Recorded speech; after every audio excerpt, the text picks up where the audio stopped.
Good afternoon, everybody, or evening, I should say, actually. But since it's summer, it feels like it's not so late. But before we get into the meat of what we're going to be talking about today, I saw this video this morning. It was a Fleischer cartoon. Many of you guys probably want to get on other stuff. While I'm going to have this playing, and we're going to kind of talk about it while people show up here in the chat. Here I see Jabba the Cuck. He says, "Hurry up, CG drama." I see White Guy McGee.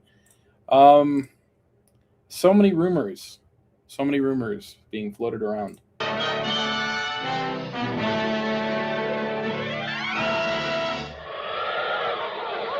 in the sky, look! It's a bird! It's a plane! It's Superman!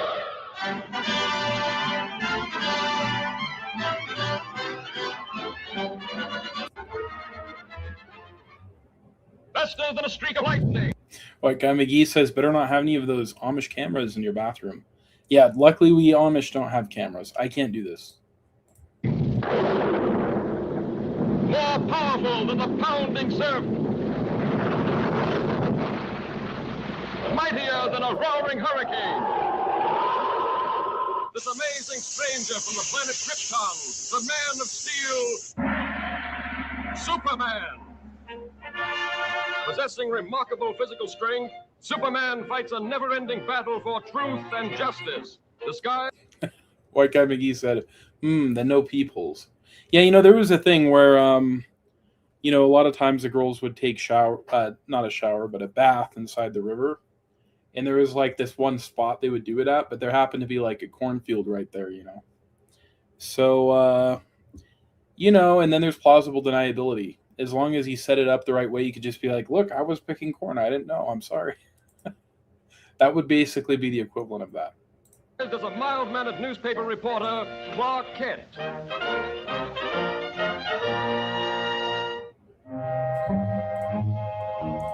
Joe the Guck says, "Don't mention rivers." I tried not to mention it. I tried not to.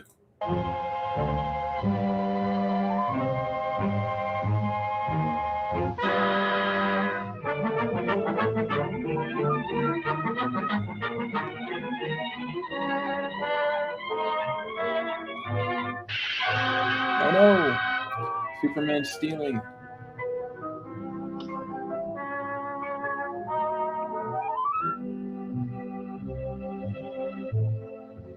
Look at how fluid that movement was. Keep in mind this was animated in 1942. Look at this. You see that fluid jump and then the way he's tiptoeing? You can tell actually by some of the movement here it was rotoscoped.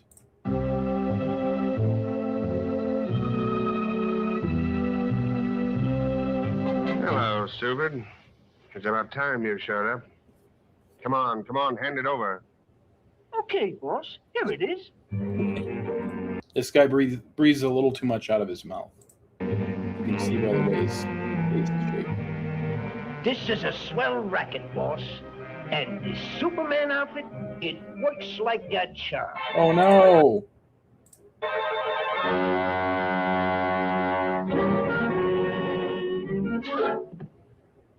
That was just a tip he got from an old lady. Gee, boss, it was only a fin. Next time, it'll be a Mickey fin.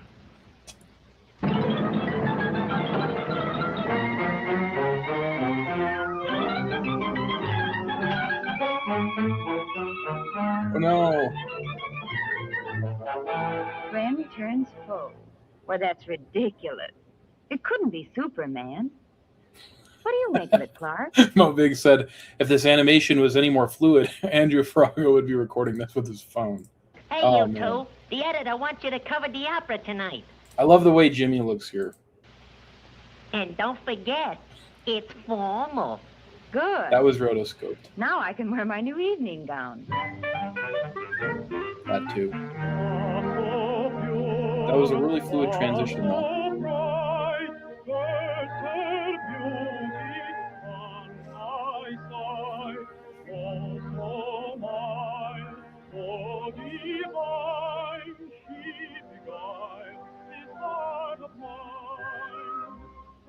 Of aim as she came, like the future seemed to loom, till her clear, brilliant steel knew its light dispelled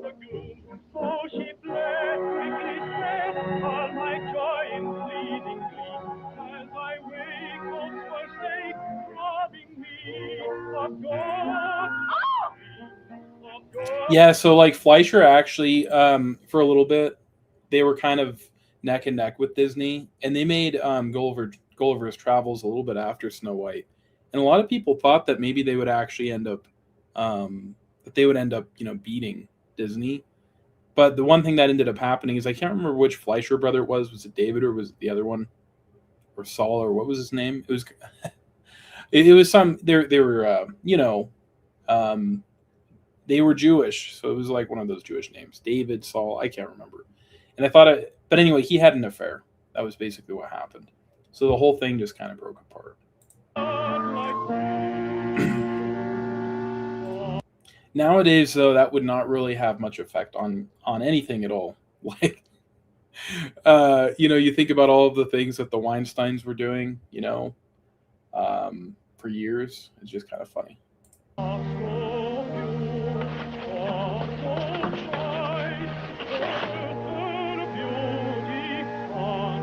It is Superman. Oh no! I'm gonna turn these captions off. What are they doing? He like gets to the top of the roof and he's just like, "What do I do now?" Trouble.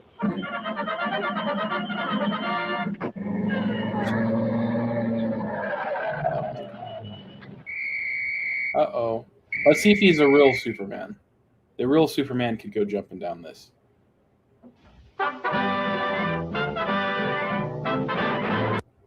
Crazy Cat said, "I don't know, JJ. The head of Pixar was fired for hugs." Yeah, that was true. And ever since John Lasseter was fired, Pixar has definitely gone down a very huge, like it's had brain drain. Because it wasn't actually just John Lasseter who left, because once he left, a lot of people left. Ed Catmull actually ended up leaving too. And he was kind of like, I guess you could say, sort of like the business brains behind it all. So, yeah. Once you get rid of one of those people, it becomes a big thing. So yeah, that is true. John Lasseter was taken out for hugs. Was there more to that? Was that really all it was? I need to actually research that one. That's crazy.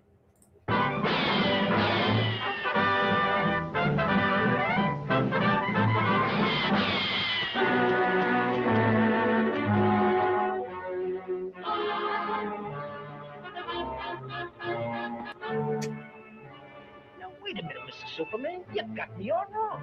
It ain't me. Honest, it ain't me. It's the boss. He made me do it. Oh, take it easy, will you, Mr. Superman? Give me a chance. I'll come clean. I'll cook. Honest, I'll cook. Oh, don't touch me. I know. I love how, like, you could tell this is one of the earlier Fleischer cartoons, because in the end, Fleischer ended up making Superman fly. It was way easier to animate him flying than jumping, and that was actually where Superman's flight ability came from. I knew there was more to the story. Lois is so smart.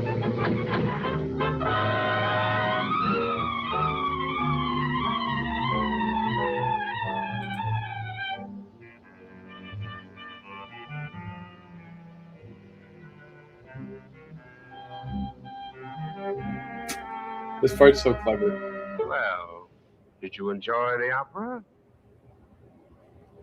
He's like, no What's the matter, response. stupid? Did you lose your tongue? Don't stand there like a dummy. Give me the jewels. Are you trying to double-cross me? Why, you... That's such great dramatic storytelling right there, I have to say. Hey, boss, that's Mr. Superman. Well, I didn't expect to see you here. Oh, no.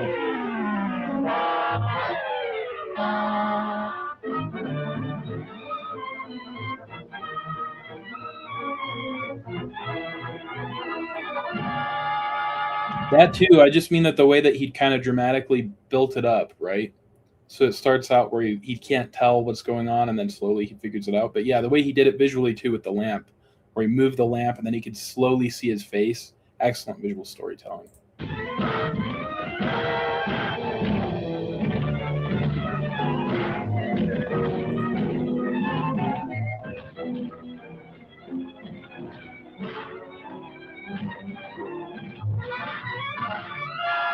Uh-oh.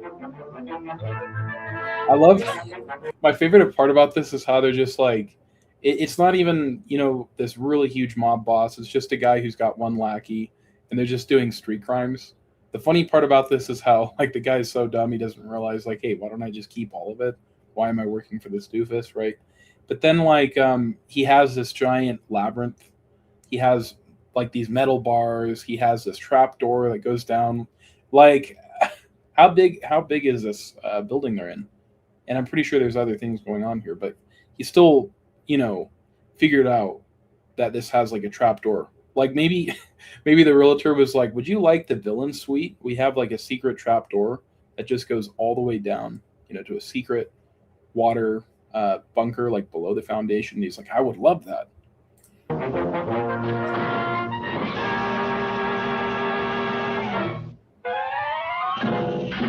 Nice. That was really cool how they animated that. Let me go back. And yeah, it is very smooth animation. I see Cyber Dragon saying that's because a lot of it is rotoscoped, which is one reason why the movements are as good as they are. But the backgrounds too, I have to say, are really good. And you have to remember they were doing this with film. They have a very excellent control of the lighting as well. Okay, look at this. This is a great special effect. Excellent. I imagine like if you were a kid seeing this in 1942, you'd just jump out of your chair. You'd be like, "What's going on?"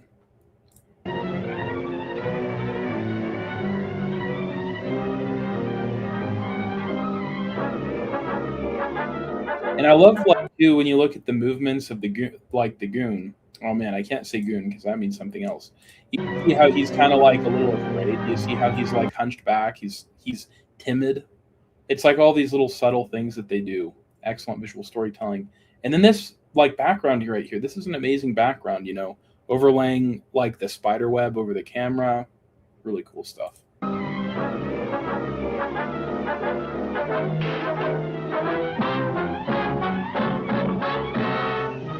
on, hurry it up.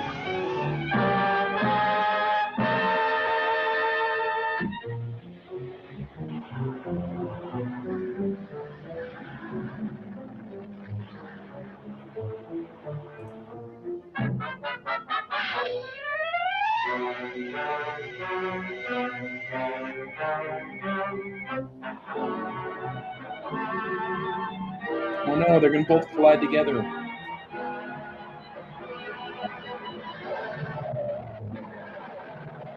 And Superman comes just at the nick of time.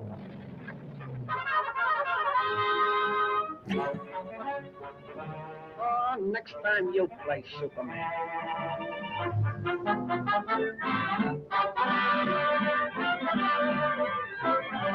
Boy, have I got a story.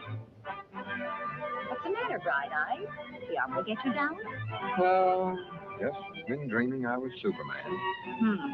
Fine Superman you'd make. Well, I can dream, can I?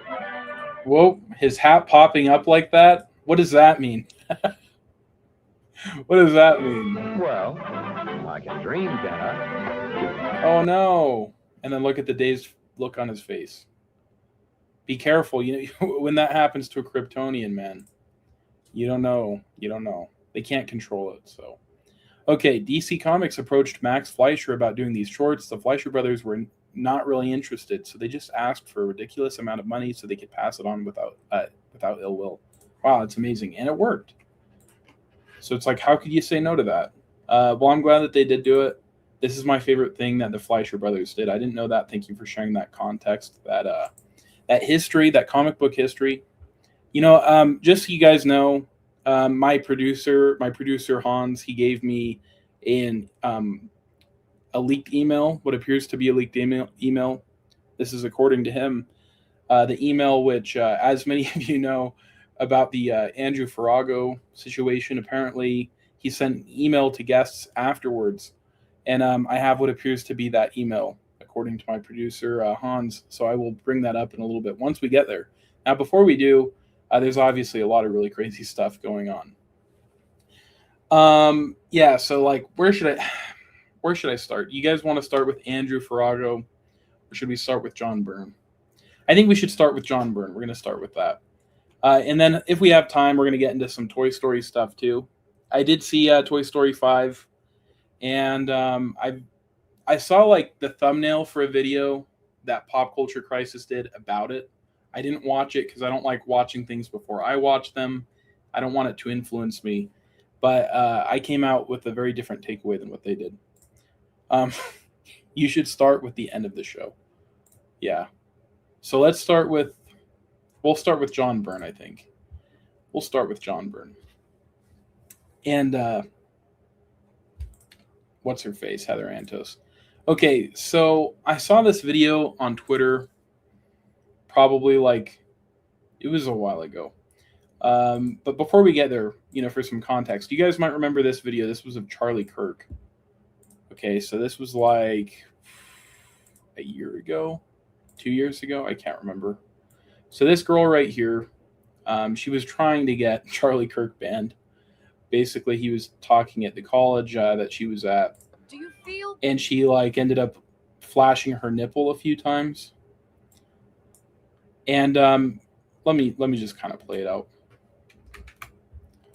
Do you feel proud of yourself for debating college kids who are unprepared to speak in front of an audience like yourself? Hold on. You're 30 years old. We can agree you're 30 years old, right? There's like a lot of 30-year-olds at college, just saying. But yes, he is 30. It's kind of funny because she's like shaking a little bit. You can tell I don't know, she almost seems like a little, in my opinion, she appears a little mentally ill. You have to be careful how you phrase these things, because apparently if you say, if I were to say I think she is mentally ill, like that, if I go, she's mentally ill, someone could come and strike my channel. She could. So just as a best practice, I'm not going to ever say that. Okay. But yeah, it does to me seem a little bit like that, maybe, the way she's kind of shaking and carrying herself. Something seems a little off to me. Do you think that's a little bit silly? Are you a voter? I am a voter. I'm a so registered I voter. vote and you vote. So I'm talking to voters of this country that will determine the future of Western civilization. That's what I'm doing here today. And he says that with an Indian sitting next to him. That's awesome. Yeah? Wait, hold on. How is it any different than a professor talking to you? Then a professor talking to you? Who are you? Well, important enough for you to come up to a microphone. Actually, when I first saw this ad, I thought it was like an improv comedy thing. It looked so ridiculous That was such a funny joke that I didn't even think it was real. Well, no, you could see. Look how popular Trump is on your campus. Like, how does that make you feel? Okay, where is the nipple flap? I know it's coming. That's not comedy. That is a 5-alarm fire for Kamala Harris, because she's probably going to lose. All right, you get it. Let's see if I can find it. Nope, I can't find it. Anyway, this was her then, right? This was her then back in like, what year would this be? Like freaking 2024. Well, this is her. Do you see her to the right? This is her now. So you can see her down in this video here. I'll pull it up. But, I'll give him credit for at least trying to have a productive conversation. Unlike this next girl. That child would cause... Are you a fan of Charlie Kirk? Why don't you dig him up and fuck him in the neck hole? I have a miscurve. Now, real quick. That's a pretty disgusting thing to say in general. But what makes it even worse here is that this girl sexually assaulted Charlie. Oh, there it is, Jabba. There it is. When he visited the University Oh, man. She sexually assaulted him. of Pittsburgh a couple years ago. And here she is joking about doing it again to his corpse. Oh, no. That's necrophilia, guys. That's like a very... That's like... Yeah, I don't know if you can get more degenerate than necrophilia, but... Ugh. Yeah. Isn't that weird? All right, anyway, that's her now. The point is like, look at how she was then. Look at her 2 years later. What happened? And so you think about it, right? You think about Heather Anthos. So this is Heather Anthos in let's go look at Heather Anthos in 2018, 2019. When was this? Let me see. Just a sec. I'm trying to pull this up so it doesn't pull up images of other people because I was on Google Images. Okay, let's look at this now. This is Heather Anthos back then, okay? This is Heather Anthos in 2018. I get why someone, like she comes up to you, you're like, Joe Quesada or someone else, and you're like, yeah, I'll do what you say. Like, what did you say, sweetheart? Like, I'll do that, Like, it kind of makes sense why people actually cared about her, once upon a time. I'm just saying, like, it does kind of make sense. And that was just, I guess that was kind of a while ago now. Like, we're probably talking close to 8-ish years when that happened. It's crazy. That's how long 2018 was. But you look at her now, and it really, you kind of go, okay, it's kind of, you can see the same change has gone over her. I'm trying to see if I can pull it up here. Okay. What the heck? Like, this is Heather Anthos now. This is a JDA video. He has lots of pictures of Heather Anthos, which is great for us because we can pull this up as a resource. Thank you for having lots of pictures of Heather Anthos on your flash drive. No. But anyway, yeah. This isn't necessarily the best picture, but like she has grown, I don't know, like 10 inches. Look, this is her now. See? You guys see this? I'm not saying this to bully. I'm just saying, those milkshakes add up. The hips can only take so many of them before they start going, I'm just saying.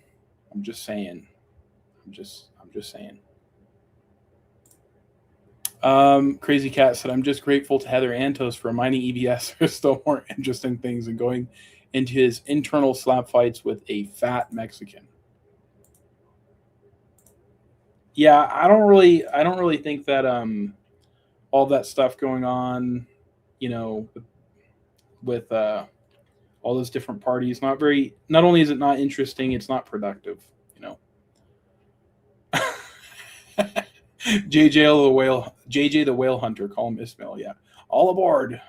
Yeah, this is like Moby Dick. We're gonna hunt her. We're gonna hunt them whales. So yeah, that's Heather Anthos, and there was a reason. Okay, guys, like if we're gonna be 100%, if we're going to be 100% about Heather Anthos, like I get why people might listen to 2018 Heather Anthos, right? Like, let's be honest. I get why someone might actually like see this face and they might want to do what she says. But influence has an expiration date when you're a girl. And yeah. And sometimes it's just like, you got to chuck it out of the fridge at a certain point. But anyway, what's really funny about what happened, and so, for context, Heather Anthos is attacking, legendary Saint John Byrne. He worked on, you guys obviously know, a very legendary Man of Steel run, but probably his most important thing that he's done. He's done a lot of stuff, Fantastic Four, that was pretty important. Alpha Flight was good, but, the big thing he did was back when he was doing X-Men, right? During the Dark Phoenix saga, all of that stuff, a very pivotal time, and he kind of like elevated X-Men from what it was. Because let's be honest, if you look at X-Men, when Jack Kirby and Stan Lee were working on it, it is, it's all right, but it's not like what it became, It isn't what it became. Like, he really elevated it and made it what basically it has evolved to today. And so, we have him to thank for that, obviously. And, as he was, working on the Dark Phoenix saga, the Dark Phoenix saga, obviously at the time, he was just illustrating it. He didn't write it. And he did have some creative control, but, even Chris Claremont didn't actually have a whole lot of control either, because I don't know if you guys know this, but like after Scott Summers retired, they were actually planning on keeping Scott Summers retired. They weren't planning on resurrecting Jean Grey, sorry.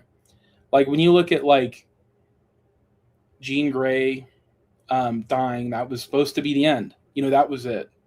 And so Scott really was supposed to move on. And Madeline Pryor just happened to kind of look like Jean, but really that was kind of all it was supposed to be. But what ended up happening is editorial realized, you know, hey, actually, like, even though you want, you know, Scott to retire, you want him to kind of move on, like, he's a cash cow. Like, we got to keep milking him. We got to keep milking him. And so, yeah, they made him bring it back. And so there's really a lot of decisions that were made where, you know, I don't know why John Byrne is, like, not so happy with, you know, how things panned out after the Dark Phoenix saga. Like, I don't know. Like, I'm not really sure, like, who he's blaming for it. But I do feel like he does kind of blame. It does seem like he's upset with Chris Claremont. And I don't really know. I don't know. I don't really know why he's. I don't know, like, what specifically happened to where he's, you know, upset by it. But anyway, he kind of wanted to go back and redo everything that happened after the Dark Phoenix saga. And I do enjoy what John Byrne did more than actually what ended up happening in the X-Men comics. I'm not, like, saying Chris Claremont didn't do a good job. I just think that, you know, editorial probably kind of threw wrenches in different places.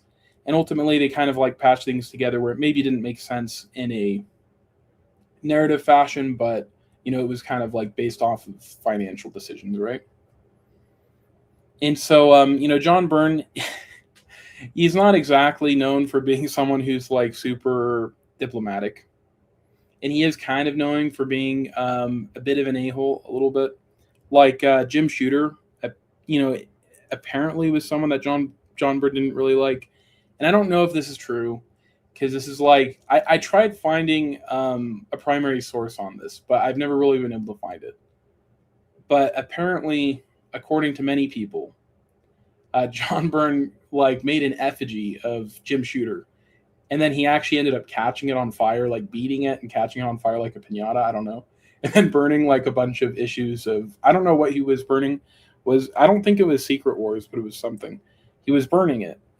He was just like, he really hated Jim Shooter for some reason. And, you know, I don't know. I don't even know. I'm not sure what it was. Like, I like Jim Shooter. I like John Byrne more, you know, may Jim Shooter rest in peace. But, like, I think that's a little extreme. And then there was, like, I don't know. So, like, John Byrne just kind of has a thing where, like, yeah, he can be a bit of a prick sometimes, you know.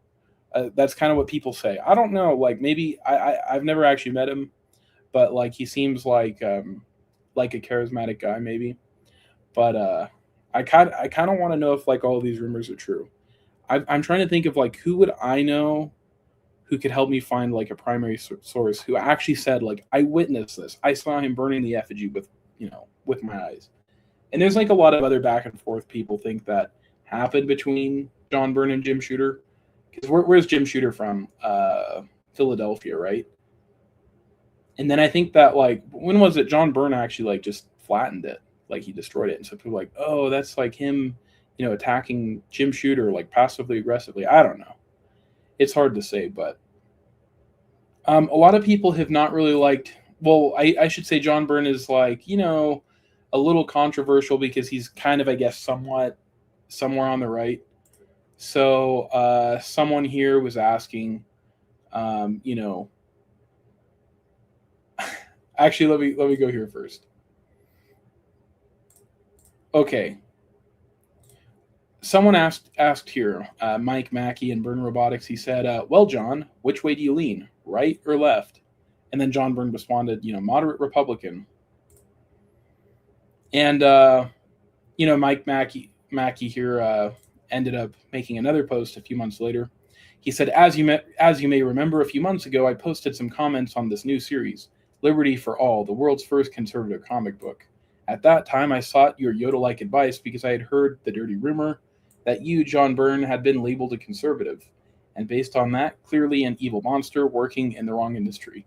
So, like, the first half of this, I thought that he was being, you know, satirical and kind of just making fun of, like, conservatives who are like, you know, saying they're kind of always being maligned and attacked. But then like after here, when he goes into this, I'm like, okay, I think that like, okay, maybe you're actually conservative. I'm not sure. This is like so many levels of satire here. I think this guy's probably conservative, but I don't know. I'd have to read, I guess, his series, Liberality. Sorry, I said that wrong. I said liberty, but it's liberality for all.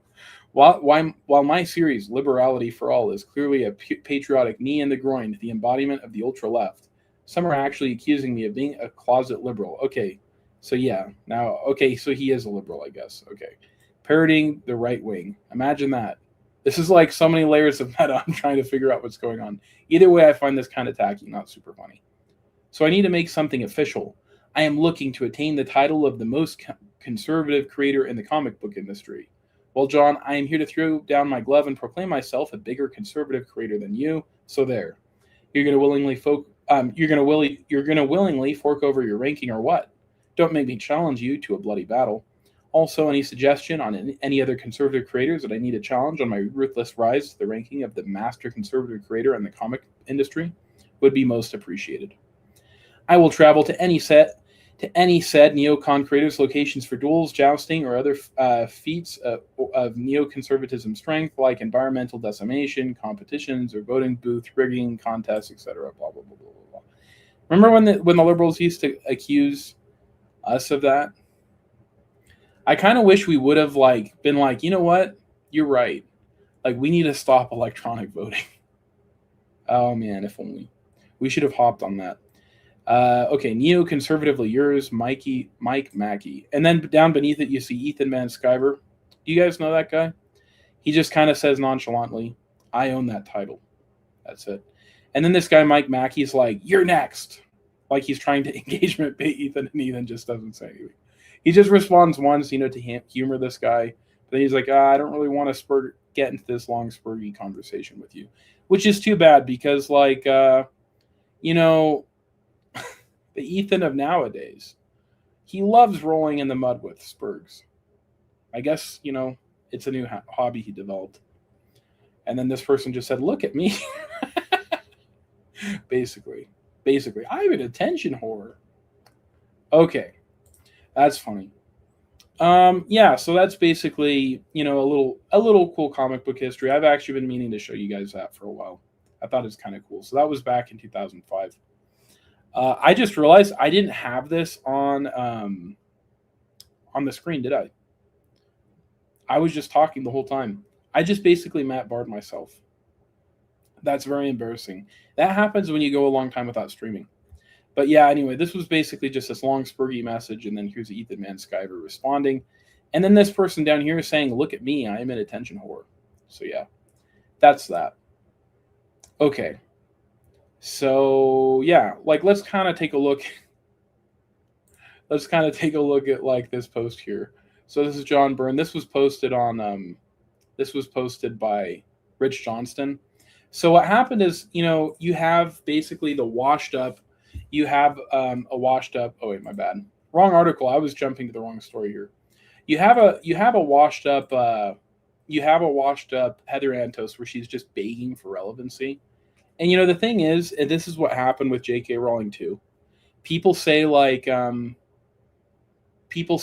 J.K. Rowling, they're like, I can't write the number one fantasy story of all time. The one book that's maybe like sold more than the Bible. So what I can do though is I can say that I'm actually more liberal than her, and that's basically me being better than J.K. Rowling. I don't really get this logic at all. Like, imagine if you're just like, I'm going to do a bake-off with James. I'm going to do a bake-off with LeBron James. Like, if I can make better chocolate chip cookies than LeBron James, I am better than LeBron James. It's like, for some reason, that doesn't work with anything, except for like here with politics. Like, you can just be like, yeah, I am more liberal than you. And then suddenly you're also more virtuous. It doesn't really make sense. Like, you can't do that with anything else. Like, you can't be like, I am the GOAT because I'm better than Michael Jordan at making a chocolate cake or whatever. And Katie did Good to see you. I forgot that you're not a moderator anymore. So let me fix that. Okay. Guys, go sub to her new channel, by the way. Her secondary channel. So, okay, I fixed that. Thanks, Katie. Okay, so, yeah. Anyway, that's basically, it's just so ridiculous, this idea. So Heather Anthos goes like, I can be better than John Byrne. You know, I'm better at drinking milkshakes at him, but that doesn't hold. I'm more woke than John Byrne, I guess. And so Rich Johnston ended up writing an article on this on Bleeding Cool. And he was kind of actually sort of, not sort of. He was totally cock blocking, like, well, not cock blocking. That's not, I hope that's not a good analogy here. I don't know. But I don't know, like, what would you say? Maybe Heather Anthos is just a really, I think maybe what we could say is like, this isn't an insult. You know, I mean this actually just as a compliment. I think Heather Anthos is a great looking trans woman. That's not an insult because it's not degrading to say someone's trans. That's not insulting at all. That's a compliment. I mean that in a complimenting way. So yeah, he was cock blocking, you know, shielding her, you know, from getting a giant football thrown, you know, in the area where it hurts a lot, which is something she would understand as a trans woman. And I don't mean that as an insult. I mean that as a compliment. That is a compliment to say to liberal women. Liberal women love it when you call them trans, because trans women are the same as actual women or biological, whatever the word is. Okay, so he's kind of trying to run defense for her here. So he made the title of this. He's like, Heather Anthos, John Byrne, X-Men, Star Trek, Marvel, Abrams, and IDW. A very long-winded title. He needs to get better at his titles.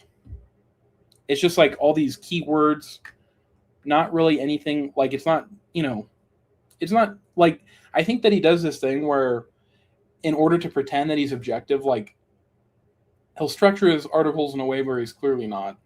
But, you know, I don't hate Rich Johnston. I think that, you know, out of all the people in the liberal apparatus of, you know, comic book articles, he's probably, you know, one of the better ones. But it's like, I'll just kind of like add all of these nouns in one sentence, but I won't add any verbs. That way I seem like I'm not, you know, picking a side. But then you read the article and then you're like, yeah, I know whose side you're on. Like, this is very clear. White Guy McGee said, I hate him. That's fair. You can hate him. You can hate him. I've just thought of, you know, there's been some times where he does some good things where I'm like, okay, you know. Okay. So he basically in this article, though, he's like, well, actually, like some of the things that John Byrne said, they're transphobic. I'm not transphobic. That's why I was complimenting Heather Anthos, saying she looks like a trans woman, because that's a compliment. Okay, so here John Byrne said, this was back in 2015 when Bruce Jenner said, now I am Caitlyn Jenner. I am now a woman. So John Byrne was like, I really wanted to avoid this whole topic. He's saying that because, you know, he's ethnically Canadian. But it's like, you know, you could just not mention this topic if you don't want to talk about it. It's so funny when people do this. They're like, I didn't want to talk about this. It's like, this is a comic book forum, John. Like, no one's putting a gun to your head. Like, you don't have to talk about this. But it's okay. I think it's funny he talked about it. I'm just saying, like, you can kind of see, like, Canadians are very passive aggressive, right? And you can kind of see that peeping out here. But as of now, I am officially confused. I consider myself a pretty worldly guy. Not much surprises me.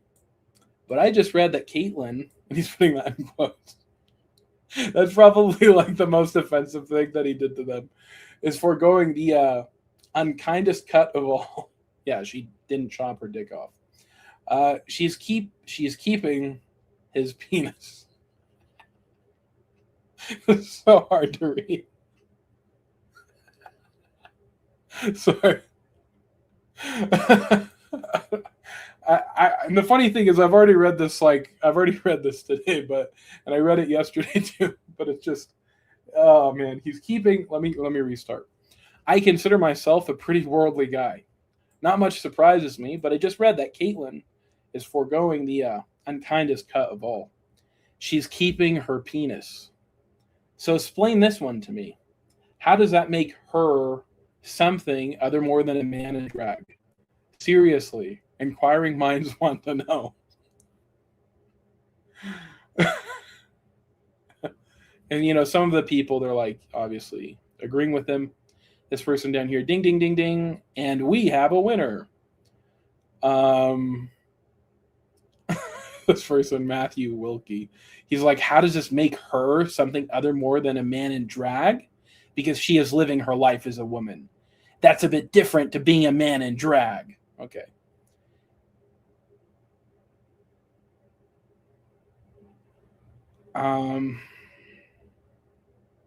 Michael, shouldn't that be ding, ding, ding, ding, ding, and we have a wiener? Sorry. This is too much fun. Okay, personally, I believe it's a mental illness. This is someone else responding, you know. Okay, anyway, there was kind of like a bit of a debate about that. And I guess that was controversial. Like, he was kind of trying to, I don't know, like, he didn't really say it in a controversial way. But he did, you know, express what he believes, which I believe is fair. You know, I think that if you're a public figure, you're allowed to express what you want if something really irks you and you think that it's worth doing. Just be careful because, like, I don't know, at a certain point, it does get annoying. Like, I think you get, like, a certain amount of chips, you know, and you can spend them. And that's kind of the problem with, like, a lot of these liberal activists is they think the world is ending every second. They're just like, oh, no, the climate. Katie said, her penis? You mean he is keeping his penis, LOL. Exactly. Like, he was kind of trying, you know, he was kind of playing along with it. Cyber Dragon says, we have a wiener, LOL. Yeah. Skeleton Corpse comic, good to see you. I thought Bruce kept it on top of the fireplace as like a trophy or something. This makes so much more sense. Yeah. Oh, man, this is so funny. There were like other things that John Byrne said, which were, let me see if they're in this article, actually. It was really funny. I don't know if, like, I'm not sure if I'm allowed to read it on stream, but it was, I'm going to have to read it in like a different, I'm going to have to read it in a different voice. Okay, so let me see. Let me keep going down.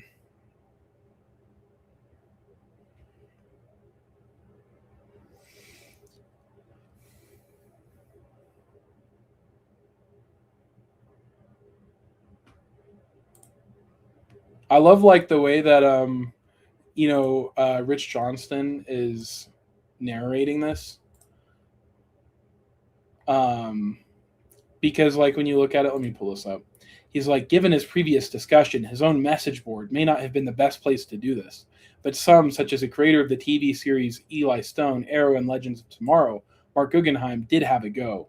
Though most play into Byrne's preconceived attitudes, Byrne would go on to ask questions like, how does one live as a woman? And struggle to understand the concept of being trapped in the wrong body.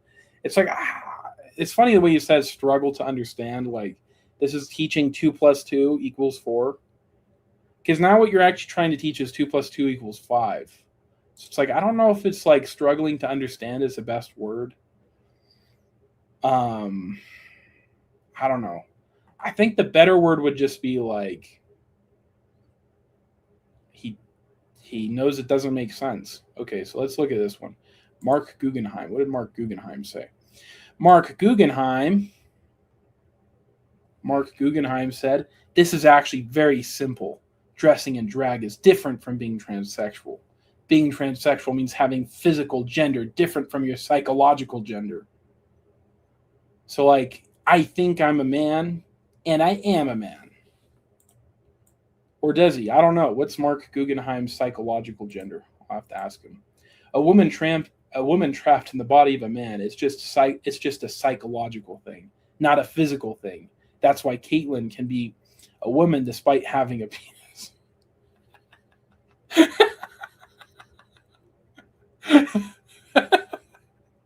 I love like I love how like Rich Johnston's like he's struggling to understand it. You know, it's like Mark Guggenheim's writing this in plain letters for him. It's like I don't know. This doesn't really help. You can be, say, a man who dresses in drag because that's appealing, but still self-identify as a man. Wait, let me go back. You can be, say, a man who dresses in drag because that's appealing. So you could be a man who dresses in drag, who thinks that's appealing, but still self-identifies as a man. All right. I don't know who thinks that's appealing. Do any of you guys find that? Does anyone here find that appealing? I don't find it appealing. Okay. He also brought up the nature of biology in his questions, which inevitably ended with Byrne wondering if being transgender was a mental illness. And then he asks his big question. Let's look at his big question. I think this is the one where I was like, I don't know if I can read this on. Oh, look, there's Andrew Farago. Buddy, we're coming back to you in a little bit. What?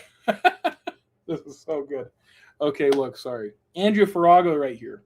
Andrew Farago, he's defending Caitlyn Jenner. Andrew Farago, who's not a pervert. He says, go with a simple good for her and leave it at that. All right, Andrew. This is a guy we should be taking advice from, Andrew Farago. Okay. Where does John Byrne respond? Let me find it. Oh, I was not expecting that. That is so funny. Oh, man, I'm going to need to go back here more to find more Andrew Farago things. Okay. So here, John Byrne. Her point makes a good case for experience of a woman as a collective, but her specific objections to Jenner could be leveled at my young daughter. My daughter has not shared any of these businesses and planes of womanhood. Is she not a female? If she wasn't born in a female body, no, but I suspect she was. This is a real starting point of the discussion. Being born male or female physically sets up a series of parameters. Those parameters are not really altered if the male puts on a dress and declares himself to be a woman. I have grown tired of transvestites being called she. As often happens in our society, the pendulum has swung, and as it usually does, it has swung one farther direction than the other. Thus, in the last 100 years or so, we have gone from being incredibly narrow and restrictive in matters of sexual, incarcerating homosexuals, for instance, to stretching to perhaps a little too far to the all-encompassing. I understand biological processes can happen in the utero, which, considered by some, may cause transgender individuals, and he's putting that in quotes, but as some have noted, the jury is still out on whether this creates a genuine condition for a mental illness. He continues, as it currently stands, we don't have enough scientific knowledge to truly understand what causes people to be transgender or how it works. What we do know is that it's a very difficult experience for those people. There's a lot of social stigma around it, and many resort to suicide. So it's best to be respectful, live and let live. A really hard question. Okay, this is kind of where it gets a little dicey. I wasn't sure if I should read this, but we're going to do it. Okay, a really hard question then. Many people are tortured and driven by a desire to have sex with people who dig stones and bring them out of the earth, right? You know who I'm talking about. People who search for metals under the earth and they bring them out. They extract minerals. Those types of people. Many people are tortured and driven by a desire to have sex with those people who extract minerals out of the earth. Okay. Our society frowns on this, which is good. We should frown on that. And such people are considered mentally ill. I guess some people look at it that way. We do not accommodate them. We do not respect them, which is good. How is being transgender different?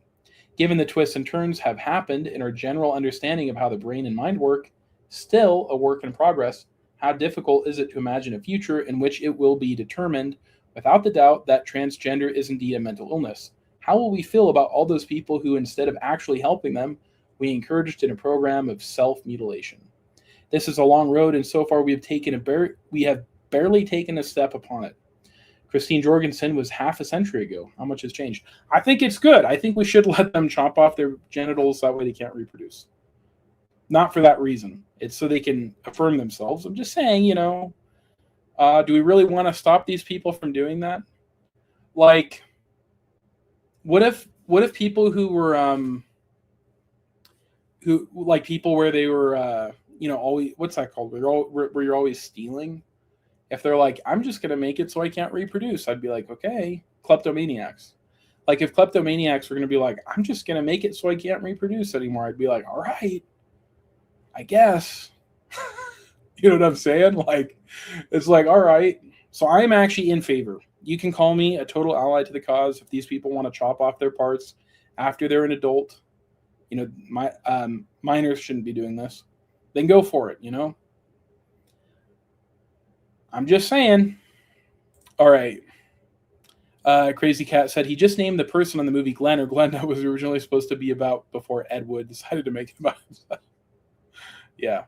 So anyway, my favorite part though is Andrew Farago up here. Andrew Farago. Go with the simple good for her and leave it at that. Guys, Andrew Farago is he's like the epitome. He's the epitome of a very good, well-behaved, decent person. You know, you have Andrew Farago. He was calling out a lot of us actually for many years. He was never, I would never describe him though as like, I never really saw him as like the big menace, but he was always really annoying, like an annoying spurg. But he would just always go around calling people, you know, Nazis, calling people, you know, racist, et cetera, et cetera, et cetera. It was really, really annoying. And like he actually sent an email out. Let me pull this up on Ethan Van Sciver's timeline. I'm so glad that this is like all of EBS's timeline right now. It's great. He has like Andrew Farago apparently actually ended up sending an email basically to D.D. Myers, and this email, which I'll show it up here. So Andrew Farago, I guess he's like supposed to be our model citizen. He's telling John Byrne just to say it's ma'am, you know, say it's ma'am to Bruce or Caitlin. I mean, sorry, my bad. That was an accident. And so he emailed, D.D. Myers. He said, "Thank you for taking the time to write, Andrew. I couldn't agree more with the comments that Ethan Van Sciver made on Facebook were offensive." So he was like going on Facebook. He was compiling all of the offensive things Ethan said. His actions do not meet the high standards we strive for our creative community. They are inconsistent with the values of Warner Brothers and DC Entertainment, as well as those of the pantheon of the DC superhero characters. Ethan is just one of hundreds of members of DC freelance creative community, and I assure you his actions do not speak for the rest of us. That said, I completely understand if fans choose not to purchase Ethan's work. Thanks again for taking the time to craft such a thoughtful email. It's appreciated. Best, Diane, President of DC Entertainment. Yeah. So yeah, that was Andrew Farago there. And this is the New York Post reporting on an unfortunate incident that happened at Andrew Farago's house on his birthday. And by the way, speaking of birthdays, I have to say happy birthday to someone. Someone very special just had a birthday. You guys know who? Ethan Van Sciver did. Obviously, this is his birthday present. Andrew Farago going to jail and basically. Okay, anyway, I don't want to jump in front of the story, but yeah, being caught being just one of the most disgusting perverts out there. You know, it's one thing like, okay, there's certain types of sexual assaults where you're like, you know, that was really horrible you did that. But like, you know, we all have like, I guess you could say carnal instincts where we're like, you know, I understand why you stole that loaf of bread because I'm hungry and that looks like a yummy loaf of bread, right? But then it's like, he was filming people defecating and urinating, you know? It's like, does that really get you? Is that really what like gets you excited? I guess. Like, I don't understand it at all. This is so beyond, you know. And look, hey guys, I get like, I'm Amish. Okay, I've seen a lot of things, you know, like my ducks. Ducks are some of the most sexual animals ever.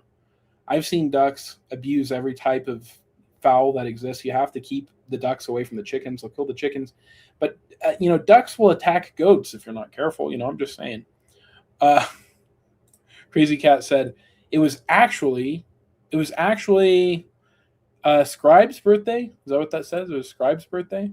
I can't say happy birthday to John Malin. F that guy. No, I'm just kidding. Happy birthday, John Malin. That was that. Thanks for catching the joke. Happy birthday. Hey, since it's his birthday, actually, let me pull this up. You guys remember this? Mr. Unifui made this. Let me pull this one up. Mr. Unifui made this actually kind of about that incident. It's super funny.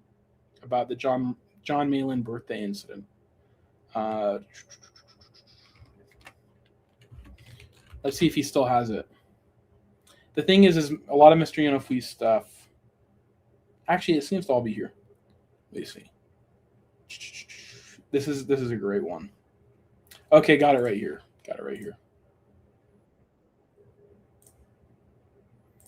Okay. Thank you, Mr. Unifui, for doing this, but that wasn't an actual microaggression at John Malin. I love John Malin in a non-homo way. I love John Malin, but I would never hide. I would never pull an Andrew Farago and hide a webcam so I could record him defecating. I love John Malin, just not in that way. That's not my jam. Brian, I don't care about your opinion. It's useless to me. We should play it and see if the audience thinks it's funny. You're taking a tone with me.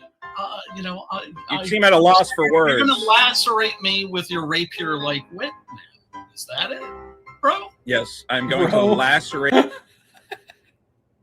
Like he just says, you're going to lacerate me with your rapier like wit. Bro? Wit now. Is that it, bro? Yes, I'm going to lacerate you with my rapier like wit. Have at it. What? Bitch made Brian. Bitch made Brian.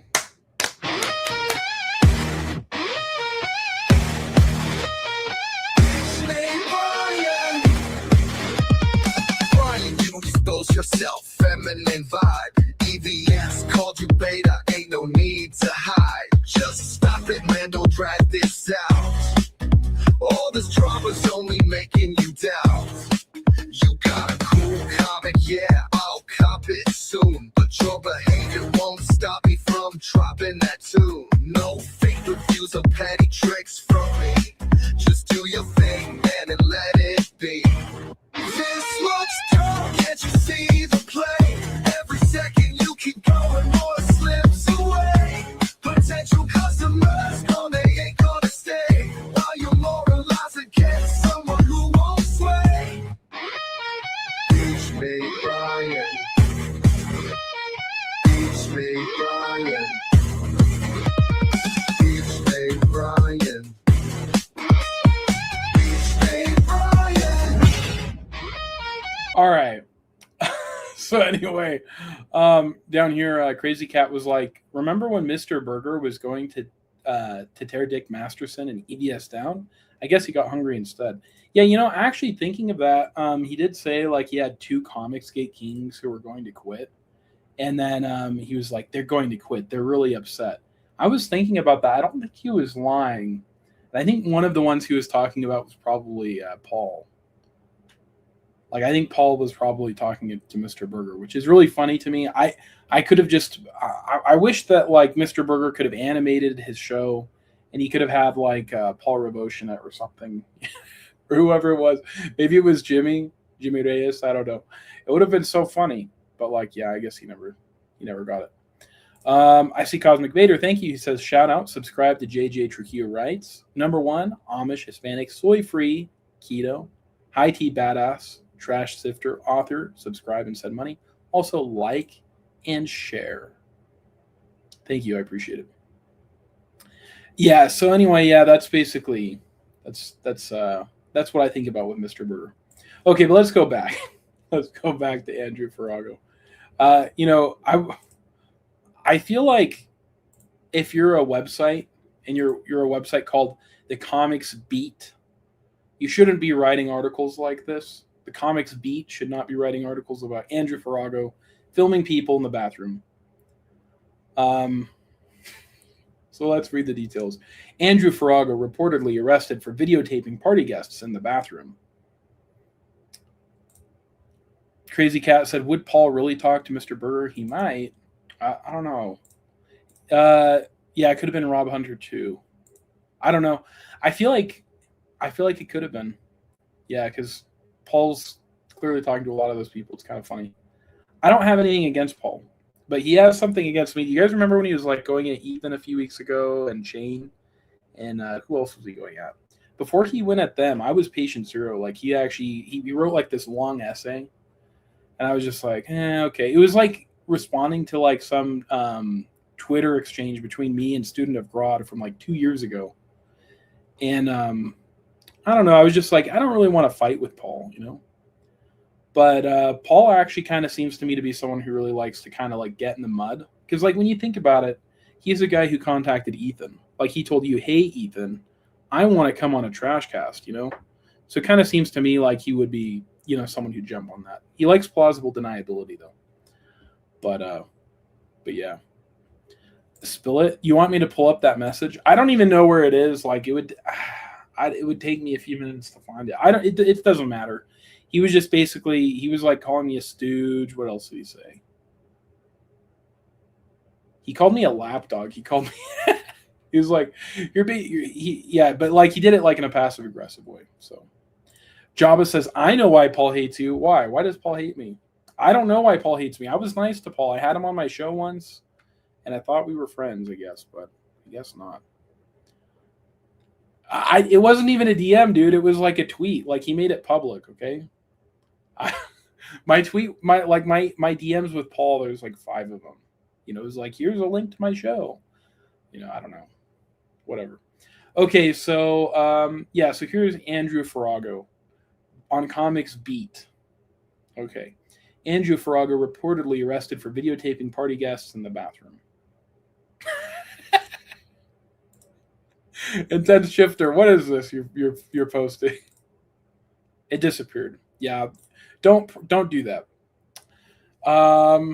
Thank you, mods. Don't post stuff like that, dude. I don't know what that is. Don't post people's personal information, okay? That could get me in trouble. Okay? What are you doing? All right. I don't like him, but don't post that in my chat, please. Unless is that like his cell? Like what is that? Oh, Santa Cruz County Jail. Okay, that's fine. You can post the Santa Cruz County Jail. Okay, that's fine. Okay, that's fine. I thought for a sec, okay, yeah, that's fine. Okay, you can post that. Okay, so if you want to write him a letter, I don't even know what I would write, Andrew. But anyway, yeah, Andrew Farago, he was lecturing John Byrne. Okay, so the Berkeley Scanner reports pop culture writer and historian Andrew Farago was arrested earlier this month after guests at a May 23rd birthday party allegedly discovered they were being recorded by his cell phone in his bathroom. The report, based on court papers, say a woman found a phone containing several recordings, including a video of Farago setting the phone up, concealing it with a towel, and aiming it to record people's genitalia so they used the restroom. I hope she was the first person who found this video, because like if she just like stop record and then she was like scrolling back, like because if she was scrolling back, she saw a lot of people defecating, urinating, etc. That's kind of sus. Okay. The Berkeley Scanner further reports that when confronted, Farago made admissions and also stated that he had deleted videos from his phone in the cloud. So he's hiding evidence. The article states that Farago subsequently emailed guests to apologize, telling them, I hid my phone in our bathroom for the purpose of spying on our guests, my closest friends in the world. I'd never done anything like that before, and I don't know what possessed me to do it. Farago is also quoted as saying, this was an excusable violation of your privacy and our friendship, and I am prepared to face whatever consequences will come from this tremendous lapse in judgment. Well, Andrew, I hope you like receiving, because where you're going, you're going to probably be taking it a lot, you know? On June 3rd, police arrested Farago at his home in South Berkeley, California on 20 counts of invasions of privacy. So that lady who was scrolling back, she saw him, basically like, she's like, oh dear, like he got 20 other people, I guess. And seized about a dozen electronic devices, according to the Berkeley Scanner. Who knows what's going to be on those? At the time of writing, charges have not yet been filed, and authorities said they cannot release more information as the investigation is ongoing. Farago did not respond to a request to comment from the Berkeley Scanner at the time of publication. Farago 50 is the author of books like The Looney Tunes Treasury, Teenage Mutant Ninja Turtles, The Ultimate Visual History. That's funny. Who was it? Who was that Matt with 4Ts? Where he was talking about how that kind of inspired his video. That's funny. I'm not saying anything bad about Matt. I'm just trying to remember where I heard about that book. That might be where it was. But it's just kind of like weird, like being like, yeah, this is a guy who wrote that book, you know. But yeah, you're not a bad person if you own this book. I'm not saying that. I just think it's funny. He served as a curator of San Francisco's Cartoon Art History Museum starting in October of 2001. But according to his LinkedIn page, the position ended as of this month. At time of writing, his name is no longer listed on the museum website. He is married to cartoonist Shannon K. Garrity, Willow Wheat Manor, with whom he has one son. Wow. Crazy.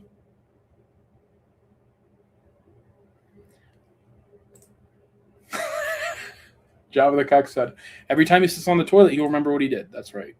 He will remember. He will never forget. So, okay. I don't know for sure about this. You know, I'm trying to still double verify this. But my producer, Hans, he reached out to me. He sent me this, which appears to be the email which Andrew Farago had sent his guests. The actual email. This is what it appears to be. But of course, you know, maybe we'll have to verify this more in a little bit more detail later. So let me read this in my Andrew Farago voice. Dear guests, I regret to inform you that the rumors, and by rumors, I mean the angry conversation that ended my birthday party, are in fact true. There was indeed a camera placed carefully inside the lavatory, nestled tightly behind towels, aimed just perfectly to record your genitals as they were urinating and defecating. I'm glad he's using like the proper terminology here. I imagine some of you are very confused and hurt. I'm not just referring to, and then, you know, I had to redact this name here because I don't, you know, I don't want this person to come under fire. I'm not just referring to Redacted, who needs to take some laxatives. Wow. So he actually had time to watch the video, I guess. I am referring to all of you who have been recorded or whose spouses, friends, and children have been recorded. Now I imagine you have several big questions. Who did this? Answer, it was me. Why did I do this? Answer, I am a pervert. Does this mean you've been secretly lusting after my wife, daughter this whole time? Answer, maybe it's actually your husband or son. Wow. I understand why all of you feel betrayed and hurt, but for what it's worth, this was my first time. I promise I have never done this before. Scout's honor, sincerely, Andy. Wait a sec. I don't know about this email. I'm still working on this, okay? So, you know, I'm just kidding. He didn't actually write that email. I just see some people are like, "What? He's actually cracking." He didn't write that. That was my interpretation of what the email probably looked like. Okay, I think.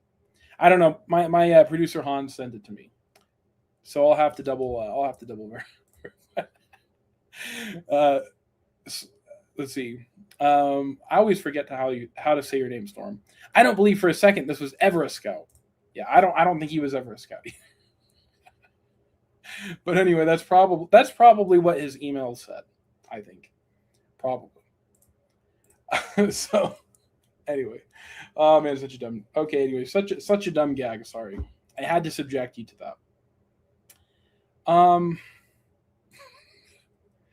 So Intense Shifter said, now the other inmates, they're not exactly the best company, but they are eye-opening. You get to know people you'd never meet outside, which changes you. Yeah, that's true. He's going to experience a lot of different things. And Tim Roberts said, he could have been a scout leader. A lot of perverts are scout leaders. Oh, no. Yeah. It seems like that would be a good place to go. Oh, so, I don't know, man.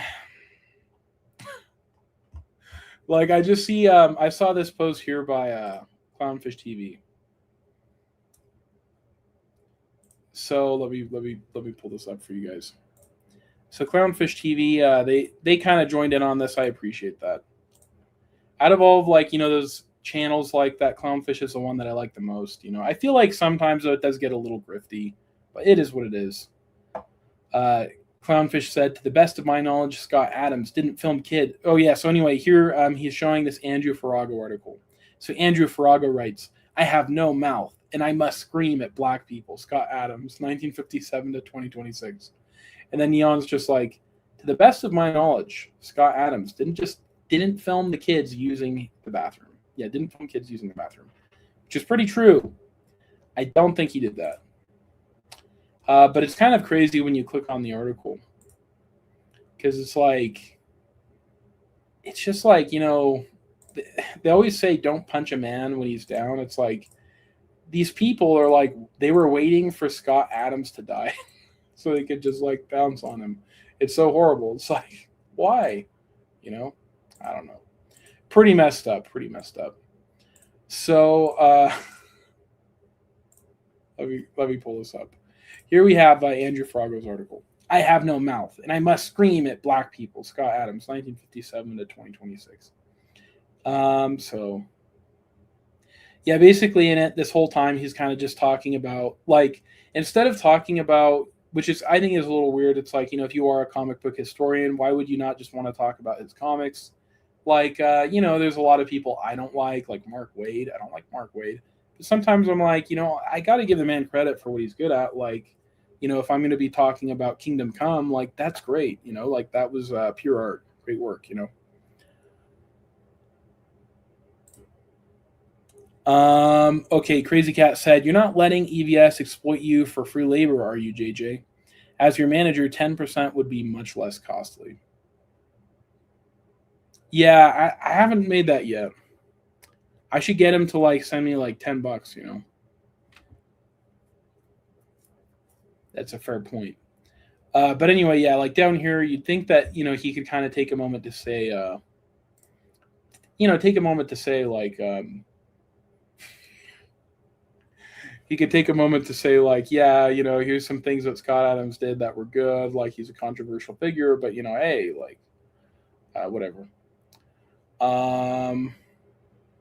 But yeah. Anyway, Scott Adams, creator of the Dilbert comic strip, creator of controversy, and creator of his own problems, passed away on January 13th, 2026, at the age of 68, after a year-long battle with his prostate cancer. Adams' ex-wife, Shelley Miles, broke news of his passing on a YouTube live stream. Yeah, so it's just like, right here, it's like, why are you writing this? I don't know. We aren't built the same. Like, I look at this, I'm like, you guys aren't really the same. Like, I thought, like, all people bleed red, but I don't know. Like, I don't know. Like, I legitimately don't know if some of these people, like, are actually people the same way we do, because they seem to lack certain abilities. I saw Billy saying he's going to go live with Ethan today to finish, to do, what's it called? A closeout stream for Ron on Indiegogo. Do you guys know if that's still happening? Because that was supposed to start like 20 minutes ago.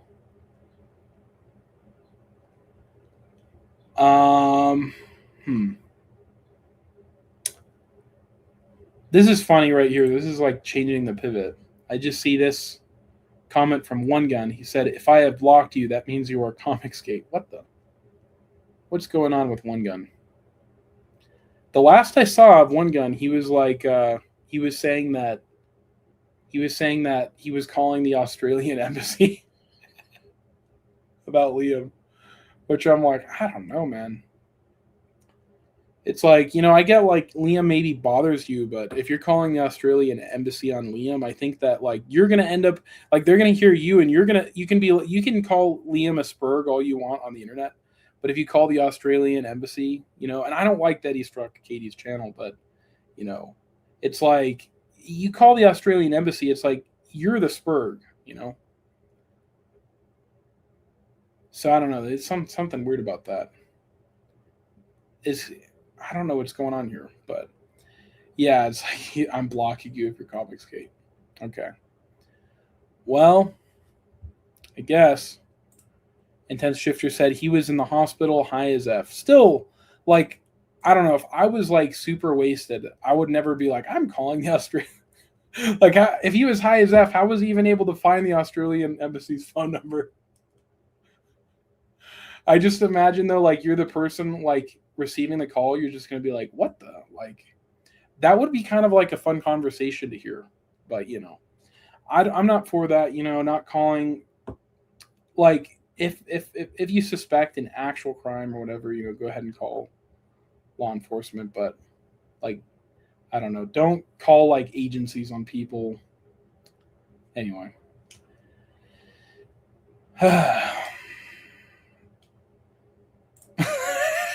Crazy Cat said, reminds me of the time I got plastered and contacted the British consulate. Good times. Yeah. Uh-huh. That actually sounds like a good story. Yeah, it's weird. I don't know what's going on there, but whatever. Okay. I see John Malin kind of talking about Andrew Farago. He said, this guy needs 10 cc's of marginalized mental illness victim status. Stat. Counting down to him coming out as trans. 5, 4, 3, 2. Artist is caught recording guests using bathroom at the party. Police saying, yeah. He's not. Is he actually an artist? Is Andrew actually illustrated? I don't know. Is Andrew an artist? I didn't know he was. All right. Anyway, let me take a quick moment. Guys, Andrew, well, speaking of John Malin, I do have some beefs with him. I sent John Malin a birthday present yesterday, and he didn't open it. Okay? Tim Roberts said he was a videographer, apparently. Yeah. I have some beef with John Malin. I sent him a birthday present. It wasn't actually just me who sent it. It was me and Crazy Cat. We put our money together and we bought John Malin a birthday present. Do you guys remember that thong that Anna, that Star Wars girl, was wearing on Rumble? Me and Crazy Cat. It was Crazy Cat's idea. We bought him one like that. She, Anna's said, put a baby inside me. But we got John Malin one that said, fill me up, daddy.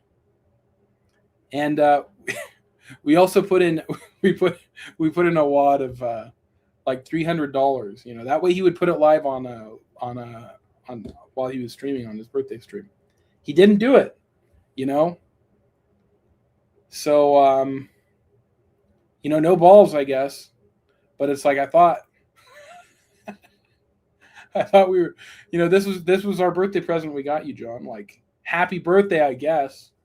Last time I sent anything to anyone. Why record someone in the bathroom when you could just get them to record themselves? Yeah. It's outsourcing. I actually kind of wonder if Andrew has successfully done this before, because, like, the whole idea just seems so stupid, like using your own cell phone. Like, what if someone calls? What if someone texts?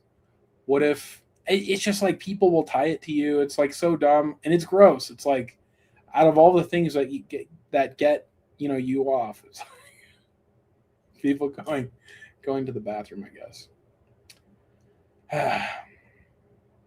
All right, let's talk a little bit about Toy Story. What are we on now? Toy Story 5. Toy Story 5. Oh yeah, I should watch Citizen Vigilante. Crazy Cat said, I watched Citizen Vigilante yesterday. I think it's a necessary movie. Well, I watched with Toy Story 5 with the family, with the kids. Maybe I'll take him to Citizen Vigilante too. I don't know. That would probably be cool. Yeah, you're bringing like a baby to Citizen Vigilante. But anyway, yeah, I saw Toy Story 5. I wasn't actually planning on watching it, but I was kind of like dragged to it. I have seen the other Toy Story movies, Toy Story 1 and 2, pretty groundbreaking. As kind of we talked about, Crazy Cat had sort of mentioned it. That revolutionized animation, It essentially killed 2D animation because they realized it was more efficient. So I'm not too happy about that killing 2D animation, but it was pretty important. So anyway, with Toy Story 4, basically what happens is Woody realizes that he's no longer wanted by Bonnie, Bonnie's like that little Mexican girl that Andy gave his toys to in Toy Story 3. She's like, I love your toys. Can I have them? And then he's like, here you go. She's like, I love your toys. Can I have them? And he's like, here you go, Bonnie. And then she's like, yay, I have your toys. And then in Toy Story 4, she just forgets about Woody. She doesn't play with him for like 6 months. And he's just sad. And he's like, no one wants me. So then he like leaves. And I remember after watching that, my wife was like, I hope Bonnie gets hit by a truck. I was like, whoa. She's like, how ungrateful, you know, like through all Woody's been for. Like Andy gave Woody to her and she doesn't care. Like she's just a spoiled little brat. I was like, that is an intense response. But I guess like I can't really argue that, you know. But Toy Story 4 was kind of just, I don't know, it felt like one of those unnecessary sequels because it kind of like undermined Andy giving the toys away because then she realized she didn't actually really like the toys that much. So it's like Andy's gift basically was undervalued. So it was one of those sequels where it kind of like regressed things and made things worse. So it's like maybe you shouldn't have opened that can of worms up. Maybe you should have just kind of left it how it was. But Toy Story 5, I actually think was better. Way better, actually. In fact, I would say that Toy Story, like it wasn't as good as Toy Story 1 and 2. But Toy Story 5 was probably like as good as Toy Story 3 or better than Toy Story 3. Like it's kind of like I'd have to think about it more, but it's probably better than Toy Story 3, maybe, or just as good as, right? So it was like you know, it's not very common for the 5th installment of a series to actually be interesting, and this one actually kind of I think it was interesting because Jessie's kind of in charge now that Woody left, except for she's not. Because, like, secretly in the nighttime, she's, like, sending Woody phone calls, like, help, give me some advice. So Woody's still kind of, like, running the show from the shadows, I guess. So anyway. But part of what makes the movie interesting is it kind of got a little science fiction-y because they're kind of trying to explore, like, oh, yeah, Katie did. She said, I thought it was good. Yeah. Crazy Cat said most people outgrow their toys. Not us, but normal people do. I still have like all my Star Wars toys from when I was a kid. I still have my Spider-Man toys somewhere. I don't know where. I have them, or at least I did. I should hopefully have my Batman still. I need to check. I'll be sad if I got rid of my Batmans. I might have gotten rid of them. Okay, but anyway, let me take a step back. We're talking about Toy Story 5. In Toy Story 5, but my Star Wars toys are all here. Okay, in Toy Story 5, what ends up happening is they take a science fiction twist. They look at, like, with the development of all these technologies, the advent of, you know, the iPad and all these children tablets, how does this affect how does this socially affect kids? But what would happen if, like, these devices lived in the same paradigm that, you know, Woody lives? Like, what if we kind of, you know, bring them to life in that way? And they did that. And, you know, overall, I think it was a pretty accurate depiction of what happens. They explored cyberbullying. They explored, you know, the ramifications of basically these devices trying to suck all the attention and energy, like psychic energy, mental energy out of these kids. It's like, yeah, that's pretty accurate. But, you know, the tablet is basically the antagonist at first, kind of like what you see in Toy Story 1 with Buzz Lightyear, right? It's kind of that same thing, like in with the new, out with the old. But then at the end, things kind of get more complex. I'll just leave it at that. I don't want to spoil it. Because some of you guys maybe want to watch this movie. I don't know. But I'm going to say, like, Jabba the Cuck said, that's because you're a loser, JJ Drama. Yeah, well, you know what? I thought Amish people could only have wooden toys. That's what we're supposed to have. But sometimes the English children might give you some of their toys. And then you might keep them. And you might hide them in the barn rafters. So yeah, that's kind of what happened there. But then there was like also it kind of explored Jessie, like some of her PTSD, right, is an abandoned toy. It kind of explored that, and it had a very interesting twist. So that was cool. And it kind of left you wondering some questions about, you know, the impact that you have on someone when they're a child, right? You could be a parent, a grandparent, an aunt or an uncle, sometimes you forget like how big of an impact you have, and that's sort of like shown through Jessie a little bit. I know she's a toy, but it works. So yeah, it was kind of like an interesting paradigm there.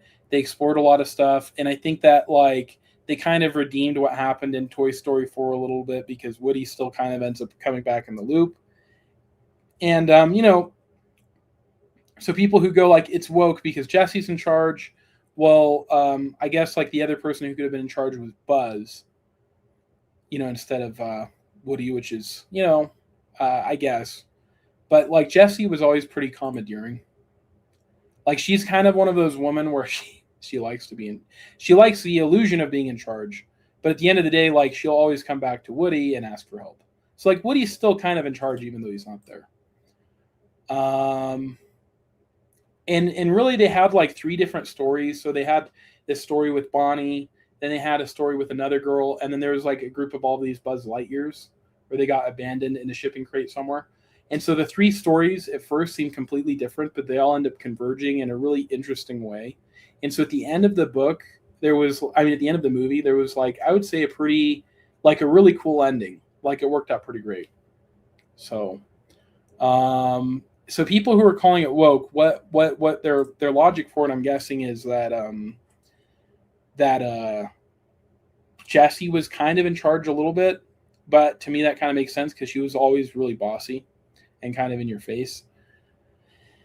But she wasn't really in charge. It was still Woody in charge. And then there's a part where she like kisses Buzz, and then Buzz like moves his leg up in the air. But that was just a joke, like they were just being funny.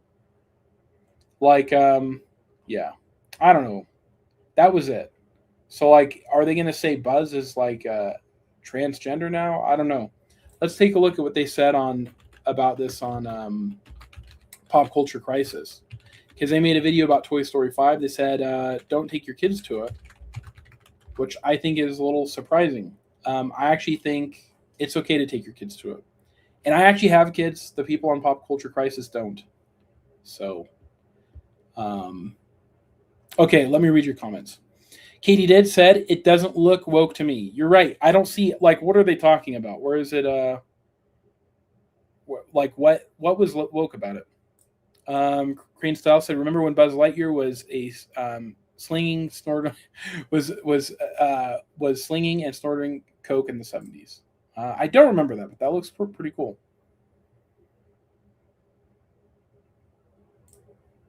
It's a great movie, sort of about toys. Hugo, directed by Martin Scorsese. It wasn't really about toys, but the character does run a toy shop. I actually haven't seen that one.